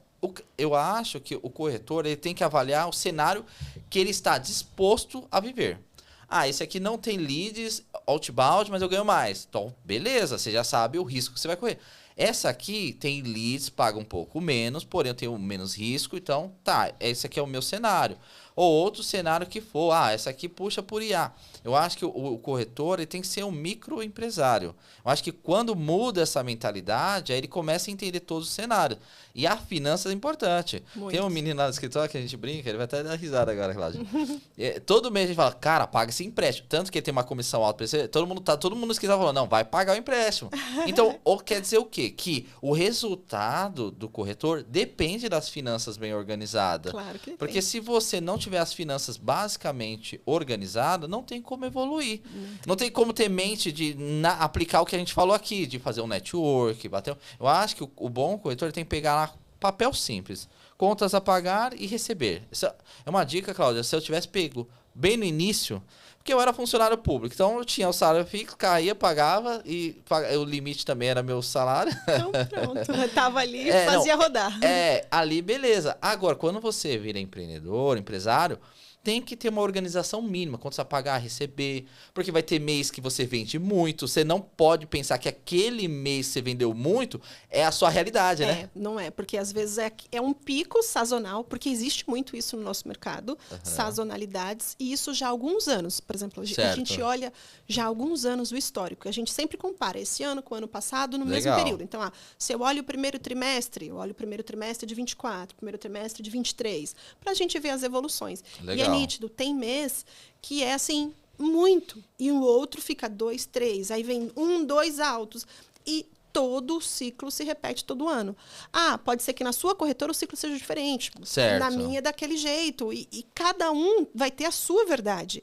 Então, é algo que a gente tem que entender que eu preciso ter um fluxo de caixa. Eu preciso guardar parte disso, porque amanhã tá a pandemia aí que não nos deixa mentir, né? Verdade. Quem não tinha um caixa mínimo ali, por algum tempo, né, penou, se não, quantos negócios não perderam? Falando de negócio no geral. Porque, graças a Deus, nosso ramo, ele é muito promissor até nisso, né? A gente consegue trabalhar home office, a gente não tem problema com pandemia, que a gente continua. Mas quem tem seguro vendeu pouco. Vendeu pouco? Pô, olha seguro de vida, quanto vendeu a mais? Olha plano de saúde, olha as taxas de crescimento. Se você vendeu menos, é porque alguém comeu o teu pedaço, o teu quinhão, porque as empresas continuaram crescendo muitas vezes. Verdade. Todos os ramos? Não necessariamente, um pouco mais, um pouco menos, mas depois houve a recuperação. Então, o que a gente entende? Quem não tem um caixa mínimo não consegue sobreviver ao mês fraco, não consegue sobreviver a momentos... Ninguém esperava uma pandemia, né? Sim, faz todo sentido, E aí, Cláudia, vai se encaixar em outro tema que eu acho muito legal a gente conversar. Não estava meio no script aqui, mas não eu acho que é legal. Bora. Os indicadores. Tá. Porque eu tô falando temas que, assim, mudou a chave do meu negócio. Para os corretores poder pegar o seu know-how de conhecimento e aplicar. Os KPIs, né? Os indicadores de performance.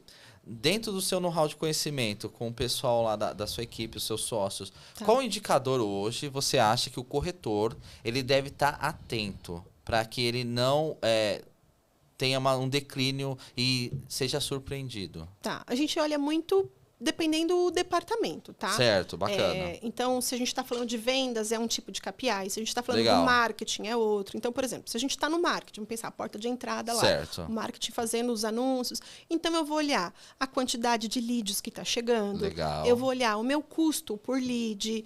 Eu vou analisar métricas que façam sentido pro marketing. Legal. Então, esses dois, por exemplo, são duas básicas, tá? Existem alguns outros, só que eu não gosto muito de falar muitas métricas, porque senão o corretor, ele...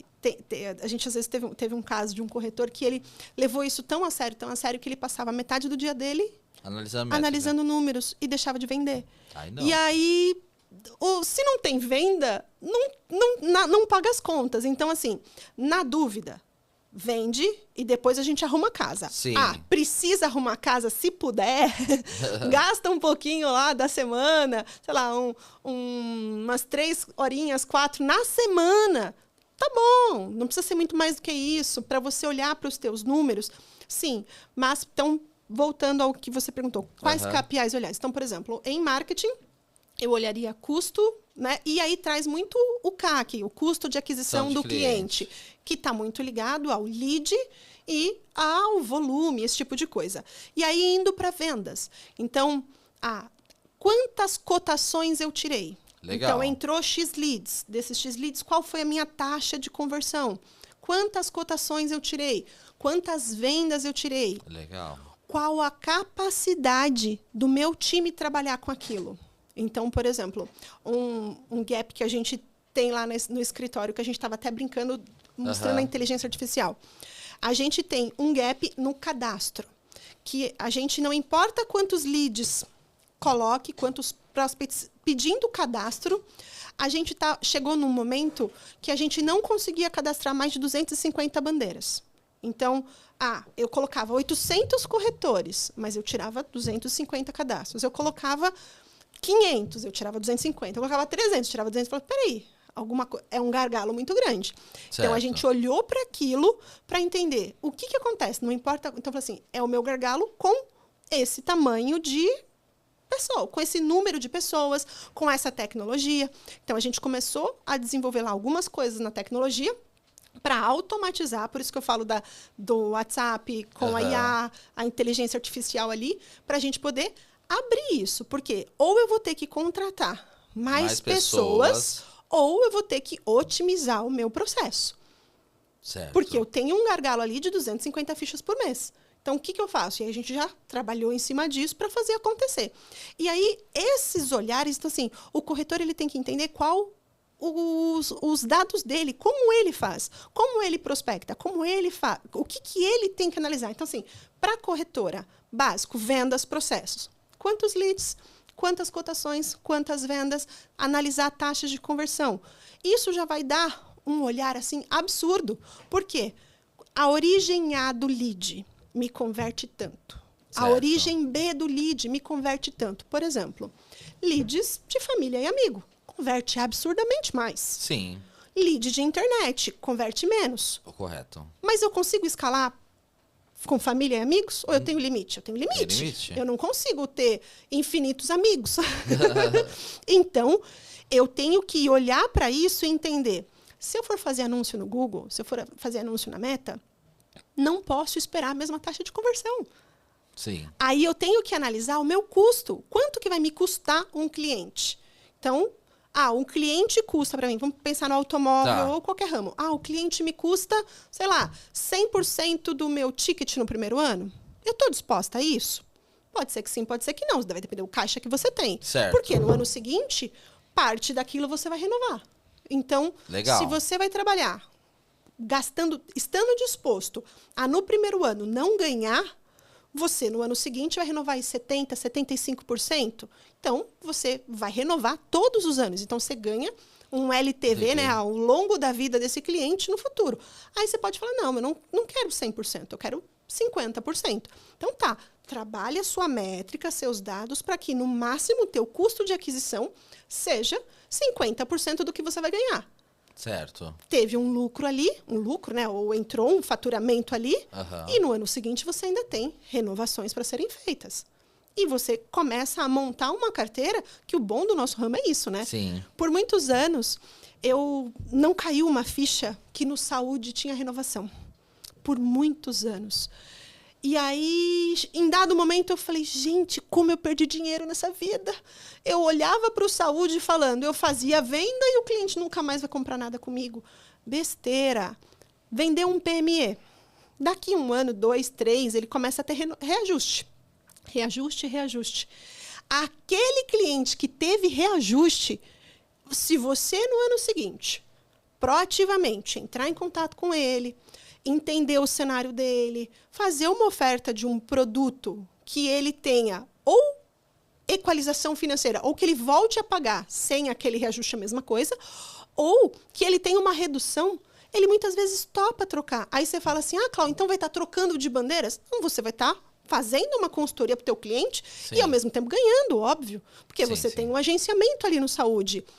Porque muitas vezes eu pensava assim, porque a veia de automóvel muito forte, eu olhava e falava assim, no automóvel só que eu monto carteira, no saúde não. Balela, você monta sim. Não é só o vitalício que você ganha no saúde. Quando vier o aniversário da pólice, você trabalha a renovação e dá para ganhar muito dinheiro. Ô, Cláudia, e só para...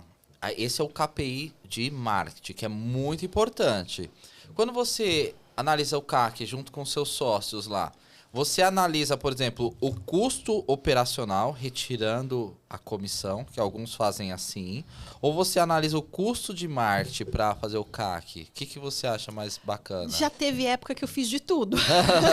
Essa é a verdade. Uhum. Então, a gente está passando por um processo de migração onde a gente está fazendo a divisão também por centro de custos, esse tipo de coisa. Por quê? Uhum. Hoje, na nossa empresa, o marketing ele atende todos os nossos negócios, né? Então, Entendi. a parte de saúde, a parte de auto, a parte de RE. Então, o marketing ele não presta serviço só para um. Então, a gente muito analisou apenas o que o marketing em si fez. Porque é vários tipos de serviço que você presta. Exato. E é o mesmo departamento, é a mesma equipe.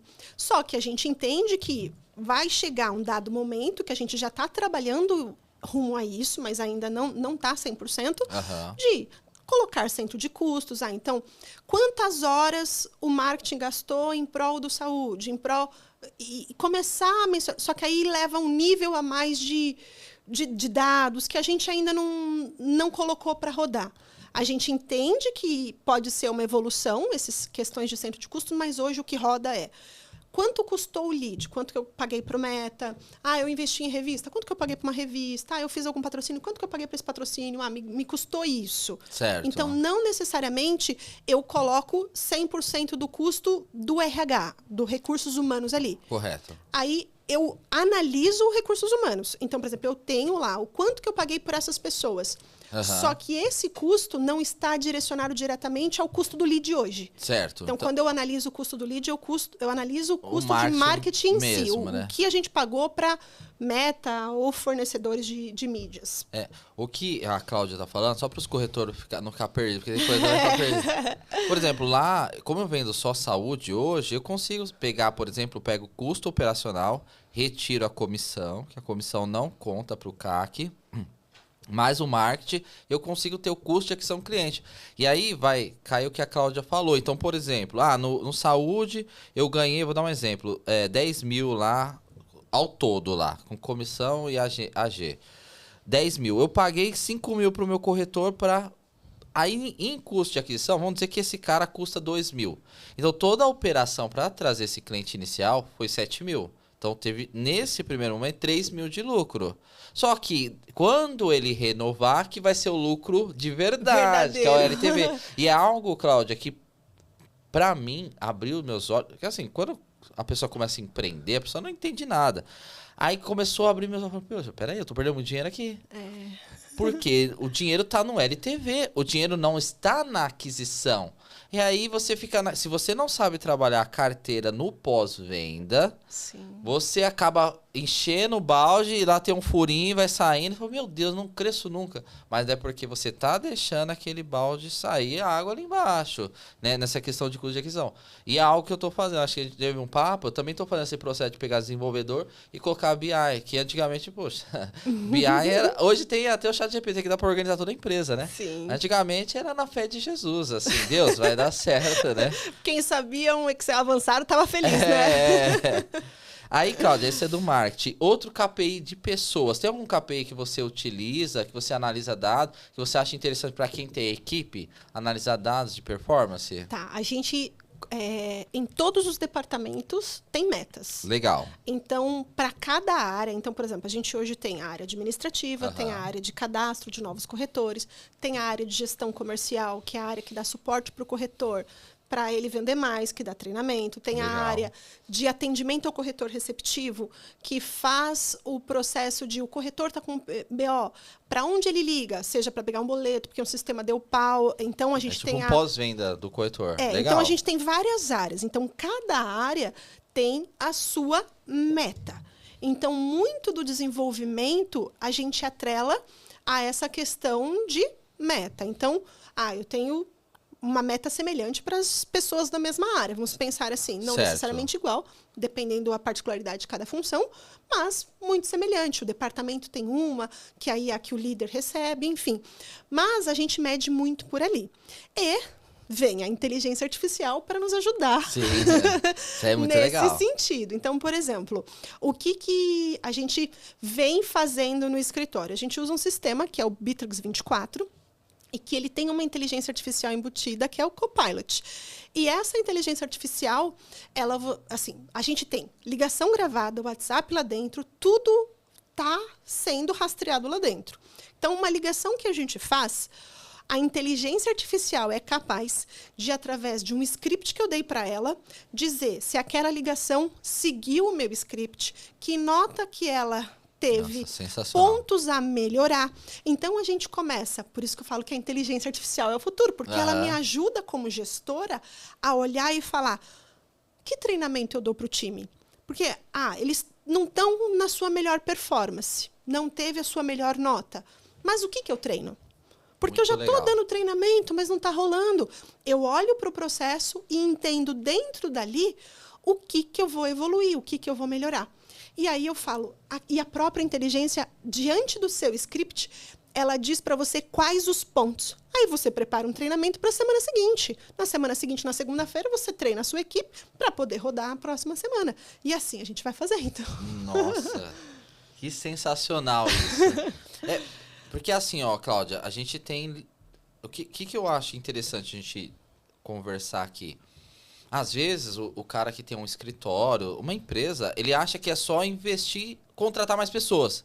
Mas às vezes não é contratar mais pessoas. E demorou para eu entender isso. Às vezes é você otimizar o processo para que as mesmas pessoas produzam mais. É isso. Então, por exemplo, o que a Cláudia tá falando aqui, quem pegar esse insight já valeu. Na verdade, o podcast aqui é uma mentoria. Não, é mentoria. A verdade é o seguinte, se você conseguir colocar um IA que analisa o atendimento, você pode, por exemplo, um gestor comercial, tem capacidade de 7. Pode ser que esse gestor tenha a capacidade de fazer a gestão de 10, 12, 15. Em vez de você ter um time super, assim, preciso de 10 gestores, um gestor consegue otimizar. E eu acho que hoje o corretor, Cláudio, ele tem que ser um cara interessado em assuntos aleatórios da sua profissão. Sim. A IA tá aí, tá no YouTube. Cara, vai colhendo. Se você não tem budget para poder comprar profissionais para te auxiliar, vai atrás de informação e vai testando. A gente tava conversando aqui nos bastidores, eu também sou igual a você, eu vou testando, vou fazendo, eu não entendo. Hoje o chat, eu criei final de semana o site da corretora. Olha, e ficou show de bola. Lindo, ficou lindo, do jeito que eu gostaria de ficar. Tudo chat GPT, eu fui jogando chat, me ajuda. Faz isso. Cara, o chat ficou bola. Eu acho que o corretor ele tem que ser curioso e utilizar a IA para aumentar o faturamento. Né? Lá atrás, quando foi para fazer o site a primeira vez, eu tive que ler livro, eu tive que pedir ajuda para as pessoas para entender como fazia uma página no front page, que era um sistema que hoje, quem aí é de informática sabe que não existe há alguns anos, aí mostra a minha idade. Mas é algo que a gente demorava muito para conseguir aprender. Hoje não, com uma sentada na frente do chat GPT, você fez o site. Não digo com uma sentada, claro, teve todo um estudo, um trabalho em cima disso, mas muito mais rápido. Mais fácil. Muito mais rápido. Hoje qualquer pessoa faz um site profissional com chat GPT. Então, isso é uma coisa que ele tá falando, né? Aí tem o CRM, essa dica eu achei sensacional, vou tentar colocar lá no meu CRM.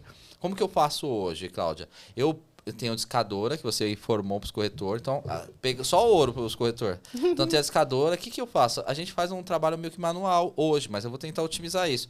Porque a gente escuta a ligação do vendedor, vê o que está acontecendo, porque o vendedor não está vendendo.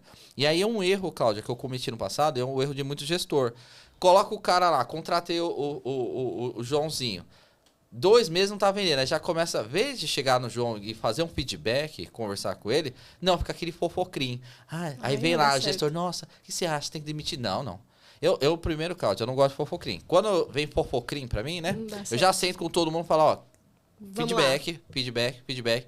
Porque às vezes a pessoa não sabe que ela tá errando. E às vezes, geralmente, Cláudia, o maior erro está no gestor. Sim. Você contrata a pessoa, você tem que dar feedback e analisar os KPI. Isso significa que todos os vendedores ou todos os colaboradores vão sempre performar corretamente? Não necessariamente, né? Mas é uma coisa que a gente tem que estar analisando o tempo todo, toda a equipe, porque o turnover, a troca de colaboradores, ela acaba existindo.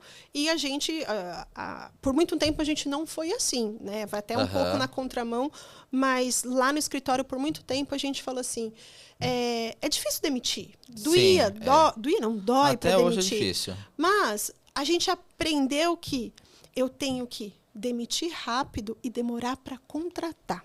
Legal. Porque se eu contrato errado, eu ponho para dentro de casa alguém totalmente fora, seja da cultura, fora dos processos. Sabe aquela história da maçã podre e aí atrapalha mais do que ajuda? Entendi. A gente tem boa intenção, só que a pessoa não está conectada com a veia do negócio. Então, eu sou da seguinte medida. A gente tenta sim, a gente dá feedback sim, Certo. mas o corretor também tem que saber demitir. Porque tem muita gente que leva... Eu já fui muito assim, demora 1 ano para demitir a pessoa com dó, porque tem filho, porque tem isso, porque tem família. Dói, lógico que dói. Só que dói mais no seu bolso. Sim. Pode ter certeza, porque na hora da pessoa fazer o fofoquinha aí, o fofocrim que você falou, ele vai fazer. Não vai estar nem aí para você. Então, o Léo, ele cuida da parte... O Léo lá no escritório, ele cuida da parte administrativa e ele é o líder, ele é CEO da empresa e cuida da direção do administrativo e recursos humanos também. Então, ele fala, para mim dói muito mais não ter a vaga para aquela pessoa que eu vejo que tem potencial, mas a gente faz um processo seletivo e tem 2 pessoas boas. Mas naquele momento eu não consigo trazer as 2, eu consigo trazer só uma. Dói muito mais não trazer a pessoa certa do que eu ter dado oportunidade e eu demitir a pessoa errada. Porque a pessoa errada, eu estou promovendo ela para o mercado, eu estou dando a oportunidade para ela também. Eu sei que é meio contraditório falar isso, Sim, às vezes, sim. né? Fala assim, a Cláudia é malvada. Não. Faz sentido. Ela vai se desenvolver melhor, talvez, num lugar que a cultura se conecte a ela. E Exatamente. não, aqui eu não consegui dar match, então ela tem que ser feliz em outro lugar. Se ela não está feliz, se eu não estou feliz, por que a gente vai continuar? É igual namoro ruim. Por que a gente vai continuar namoro ruim? Casamento ruim? Tem que terminar, não tem jeito. Eu acho que aí vai muito que o ser humano, ele não quer discutir assuntos difíceis. E quando você vira gestor, todo assunto difícil cai no seu colo. Cai. Não, isso é fato. Então, por exemplo, o colaborador que não está entregando. Primeiro é feedback. Feedback não deu certo, cara. Infelizmente tem que desconectar. Se você... Aí, Cláudio, você falou um negócio que eu acho que vai conectar o que a gente conversando. A cultura. E a cultura é algo que acontece independente. Tá eu e a Cláudia aqui batendo um papo. Na nossa corretora lá, na nossa empresa, tá acontecendo a cultura. Lá, a real cultura é quando a gente não tá lá. É isso aí. A cultura é o que acontece quando o dono não tá. Nos bastidores, né? Então, eu acho que o que você falou é fenomenal. E hoje, Cláudia, eu não sei como você faz a questão de recrutamento. O último recrutamento ainda passa por mim, que ainda sou uma empresa pequena, né? Perto do mercado. E eu acho que mesmo grande, eu vejo os grandes falando, sempre quando é um cargo de importância dentro da empresa, sempre passa pelo CEO. Cláudio, eu dificulto o máximo. Dificulto de verdade. Falo, olha, aqui é o seguinte, não vai ter lead, prospecção, vai ter que... Se for um cargo de vendas de hunter, tá? Sim. Eu vou dificultar o máximo pro cara falar assim, não quero. Porque eu prefiro que esse cara desista já no início, do que ele dê todo um trabalho lá, gasto. Porque a pessoa, às vezes, Cláudio, por exemplo, lá eu tenho bastante PJ. Aí fala, mas PJ não tem custo. Não tem custo como? Se o cara se colocou na operação, tem que gastar com lead. Se não gastar com lead, você tem que gastar tempo com o seu coordenador comercial, que vai ensinar o cara. E o tempo é a coisa mais preciosa. Então, é gasto. Sim. E outra, às vezes o cara pode ser uma maçã podre. Então, eu acho que esse processo, Cláudia, eu olho com bastante, assim... É até difícil recrutar na corretora, porque eu sou muito chato em cultura. Tá certo. Para poder entrar as pessoas corretas, né? Porque a gente falou de KPI, de IA. É muito legal quando você tem o time certo. Né, Cláudia? E uma cultura errada estraga uma empresa. Estraga. Cláudia, eu tive um cenário que eu tinha 30... Eu acho que na corretora ficou 27 pessoas. Acho que uma coisa dessa, 27, 30... Eu não lembro assim exatamente, né? Mas tinha muita gente. Só que ninguém entregava, cultura ruim, todo mundo falou mal da empresa. E faturamento só ficava trocando figurinha. E aí eu falei, meu Deus do céu. Aí fechei uma unidade. Ai, meu Deus, o que eu tô fazendo errado? Aí... fui ver, era cultura. Sim. Então, era cultura ruim. Hoje eu tenho um time muito menor, que fatura muito mais com um monte de gente. Então, acho que a cultura é a coisa mais importante. E outra coisa que eu ia perguntar para você, Cláudia. Você teve uma virada que eu acho que poucos corretores, e até donos de corretoras, têm. Que eu acho muito sensacional que vocês fizeram. Vocês viram oportunidade de escalar o negócio de vocês, sem aumentar o time drasticamente. Eu acho uma forma super inteligente. De fazer assessoria para o corretor. E como que você vê hoje escalar corretoras, no seu ponto de vista, com seus sócios? Você já deve ter sentado e falado, como que a gente vai escalar o nosso negócio? Como que você vê hoje para você dar dicas na prática que você vivenciou já? Muito passando o que verdadeiramente acontece com a gente. Aham. Porque os negócios, eles são muito semelhantes. Certo. Então, não é porque eu estou vendendo tô vendendo automóvel, estou vendendo saúde, estou vendendo RE, o que for. Os negócios e as dores, elas são muito semelhantes. Então, a gente vai entendendo a dor do corretor, criando muito treinamento. A gente quase que todos os dias tem treinamento, ou eu ou alguém do time dando treinamento para os corretores. Legal. Então, a gente tem lá o nosso cronograma de treinamento, o corretor ele acessa, ele entende, o problema dele é fontes de clientes, então ele vai se conectar no treinamento de fontes de cliente. Legal. É do conhecimento técnico de uma seguradora X. É mostrar para ele vertentes e caminhos que talvez ele possa ser direcionado, que ele sozinho pode não estar encontrando. Então, sempre foi muito voltado ao conhecimento. Só que aí vai chegando alguns momentos que os corretores vão tendo dores diferentes. Então, por exemplo, eu não posso fazer certos treinamentos para todo mundo. Então, eu vou falar de contratação. E dependendo do que eu fale sobre contratação, o cara que não ganha nem 10 mil, não sei se você já viu essa pesquisa, mas eu fiz uma pesquisa no final do ano passado e a gente chegou no seguinte dado. 59% dos corretores não ganham nem 10 mil reais. 70% dos corretores não ganham 15 mil reais. E uma pessoa que não ganha 10 mil reais por mês de faturamento, não estou dizendo de lucro, estou dizendo de faturamento da corretora. Meu Deus. Não tem como contratar ainda. A dor dele é diferente de uma pessoa que já está no momento de falar, o meu problema é cultura.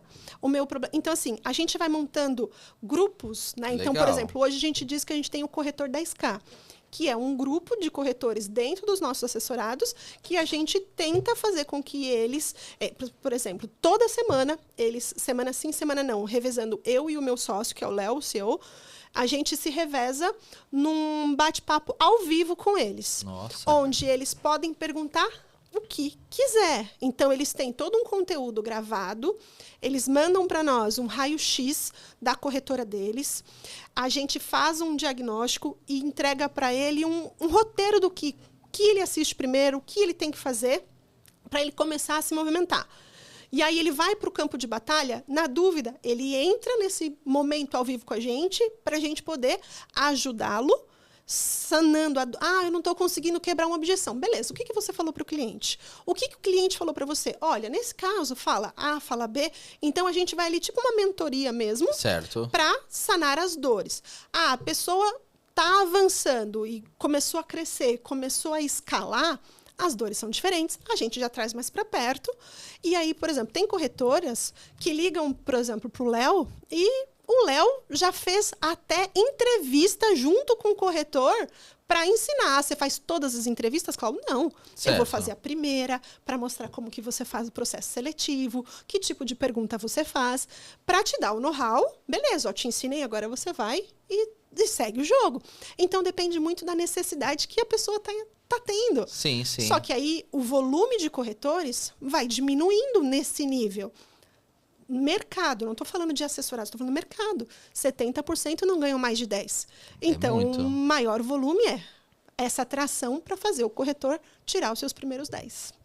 Que legal. Sensacional. Né? Eu achei isso aí. É uma forma de vocês ajudar as pessoas. É assim, Cláudia.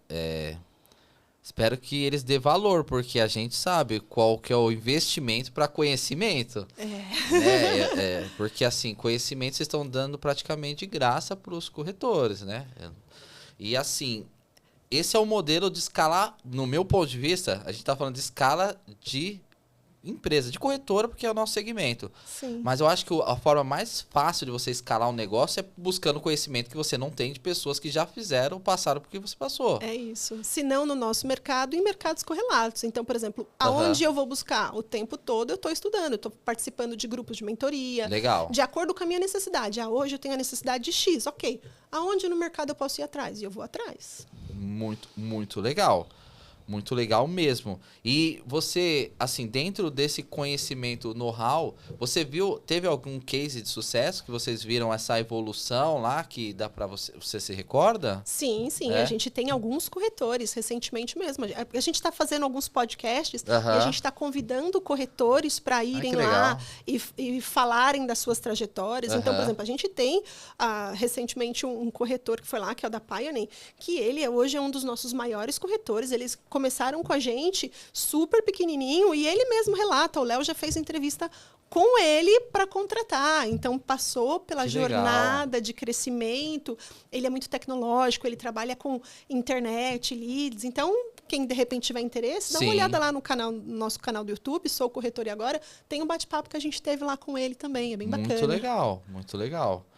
Vamos lá, Cláudia. Agora a gente tá chegando no final. Infelizmente, por mim eu tinha muito mais assunto para falar, mas vamos lá. Eu gosto, Cláudia, agora nesses 10 minutos, passar uma mensagem. Porque assim, ó, o podcast é o seguinte, se eu começasse do zero, Tá. pro empreendedor, pro corretor, e se você, Cláudia, pudesse, olha que sensacional sei. que eu vou falar pra você, se você pudesse voltar no passado, Tá. mandar uma mensagem, mas era só uma só. Você vai mandar uma mensagem pra Cláudia que mudasse todo o game dela na vida profissional. Então, você chegasse lá com 18 anos e você pudesse... Vai ficar gravado, vai mandar pra ela no passado. Uma única mensagem que vai virar a chave dela. Ela vai assistir e vai falar, nossa, eu vou fazer isso. O que você... Se você pudesse fazer isso, né? O que você faria? Como seria a mensagem? Não tenha medo, faça porque vai dar certo. Estude, implante e se reinvente o tempo todo. Mas não tenha medo, vai dar certo. E você acha, Cláudia, muito interessante essa mensagem, né?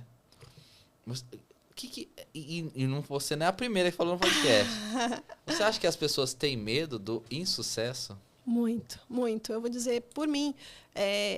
Eu sempre tive vontade de empreender. Eu era daquelas pessoas que era criança e vendia gelinho para os primos, né? Ou pelo menos brincava de vender, porque eu sempre queria.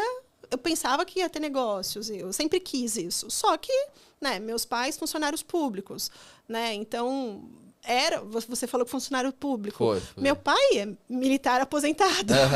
Minha mãe, funcionária pública da saúde. Mas eu tive os meus avós que eram empreendedores. Então, eu via, mas eu não vivi tanto aquilo. Certo. Tinham bar, tinham esse tipo de coisa. Então, eu via. Não era um empreender como é hoje em dia, mas era negócio. Então, eu olhava e falava, tem jogo. Tem. Só que era muito, sabe, incipiente. Sim. Mas sempre algo dizia dentro de mim que era esse o caminho. E aí eu fui, né, fazer faculdade, estudar, fui trabalhar na Porto Seguro com 17 anos. E aí, quando eu me deparei dentro da Porto, atendendo o corretor, visitando corretores, eu trabalhava na gestão de risco.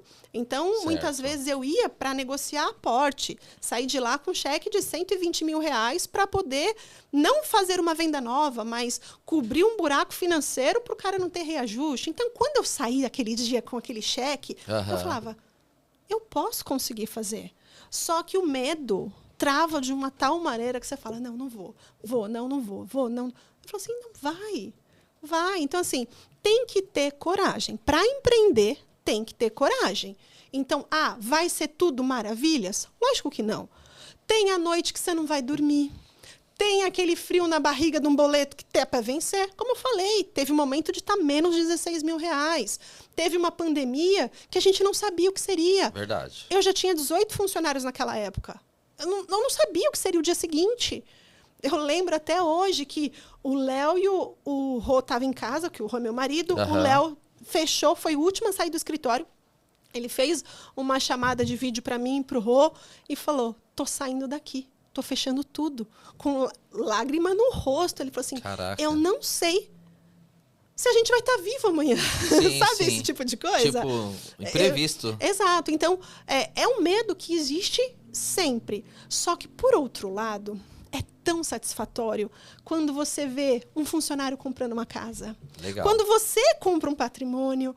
Quando você vê Corretores, hoje a gente tem mais de 2.300 corretores. Que legal. A gente vê o corretor crescendo, a gente vê o corretor, o vídeo, a pessoa indo no inbox, respondendo pra gente, Cláudia, obrigado, virei corretor por tua causa. Meu, isso é tão bom, é tão bom. Aí você fala assim, Cláudia, mas eu vou ser corretora, eu não vou vender, não vou ajudar corretor. Não importa, você vai ajudar alguém. Qual o propósito da sua empresa? Qual o seu porquê? Quando a gente fala de cultura, está muito ligado aos porquês. Qual que é o seu porquê? Então, quando a gente consegue ver tudo acontecendo, a prosperidade, você fala, meu, valeu a pena. Então, não tenha medo. Vai ser fácil? Não, claro que não. Mas, se você se dedicar e fazer até dar certo, sendo autocrítico o suficiente para reconhecer, pôr a sandália da humildade e ir aprender o que você ainda não sabe, não tem como dar errado. Vai dar certo. Você falou algo aqui que é total realidade. Ser humilde para aprender. E aí, a gente vai falar sobre entrar no modelo mental. Eu quero entrar nesse assunto para finalizar, porque se a pessoa, tudo que a gente falou no podcast, vários insights, mas a pessoa, o modelo mental dela, ela não conseguir programar para ser uma pessoa de sucesso, e sucesso, Cláudia, cada pessoa tem o seu sucesso. Sim. Mas eu digo assim, ter o sucesso mental, se você não acreditar e não ter medo, porque assim, o medo pode vir? Pode, a gente é ser humano. Só que aquilo não paralisar você. É isso. Então, poxa, veio um problema, a pandemia. Cara, igual também tinha. A pandemia foi um momento que eu não tinha 18 funcionários, mas eu tinha alguns funcionários e eu tive que demiti-los. Porque eu não sabia. Aí, quando eu comecei a entender o mercado, eu trouxe de volta o meu time. Só que foi um momento que ninguém sabia o que ia acontecer. Só que o medo, ele não pode paralisar. O medo é algo que é... Se você for ver, o medo, ele é benéfico em alguns momentos, para você não se arriscar. Só que o medo no empreendedorismo, geralmente, ele não é benéfico. Porque o medo, ele meio que trava você a criar objetivos que talvez... Não adianta você ter medo e falar assim, ai pai, mãe, eu tô pensando nisso, mas eu tô com 16 mil negativo. A pessoa, não, sai fora, Cláudia, volta pra Porto, o que você tá fazendo aí? Exatamente. Então, no medo, aí vai falar o que vai se conectar tudo que a gente falou.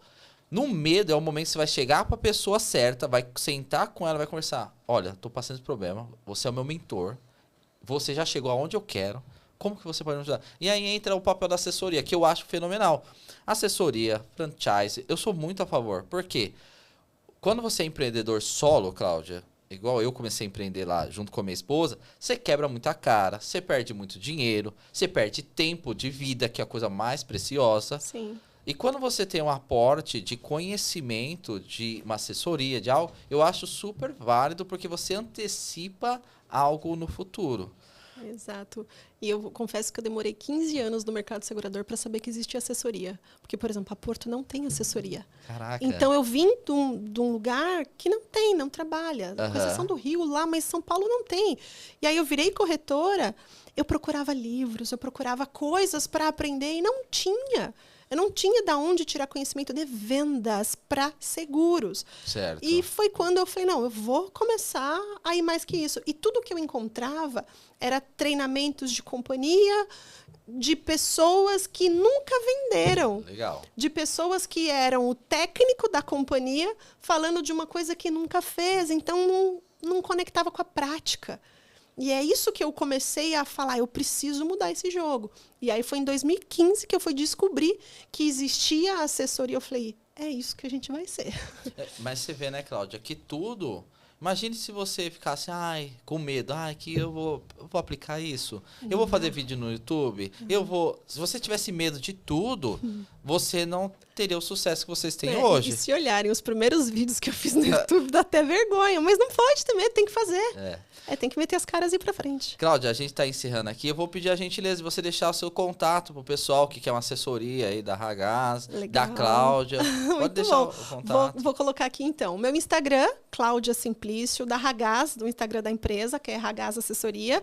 O nosso canal do YouTube, Sou Corretora e Agora. E por esses dois Instagrams você consegue lá os nossos contatos, nossos telefones.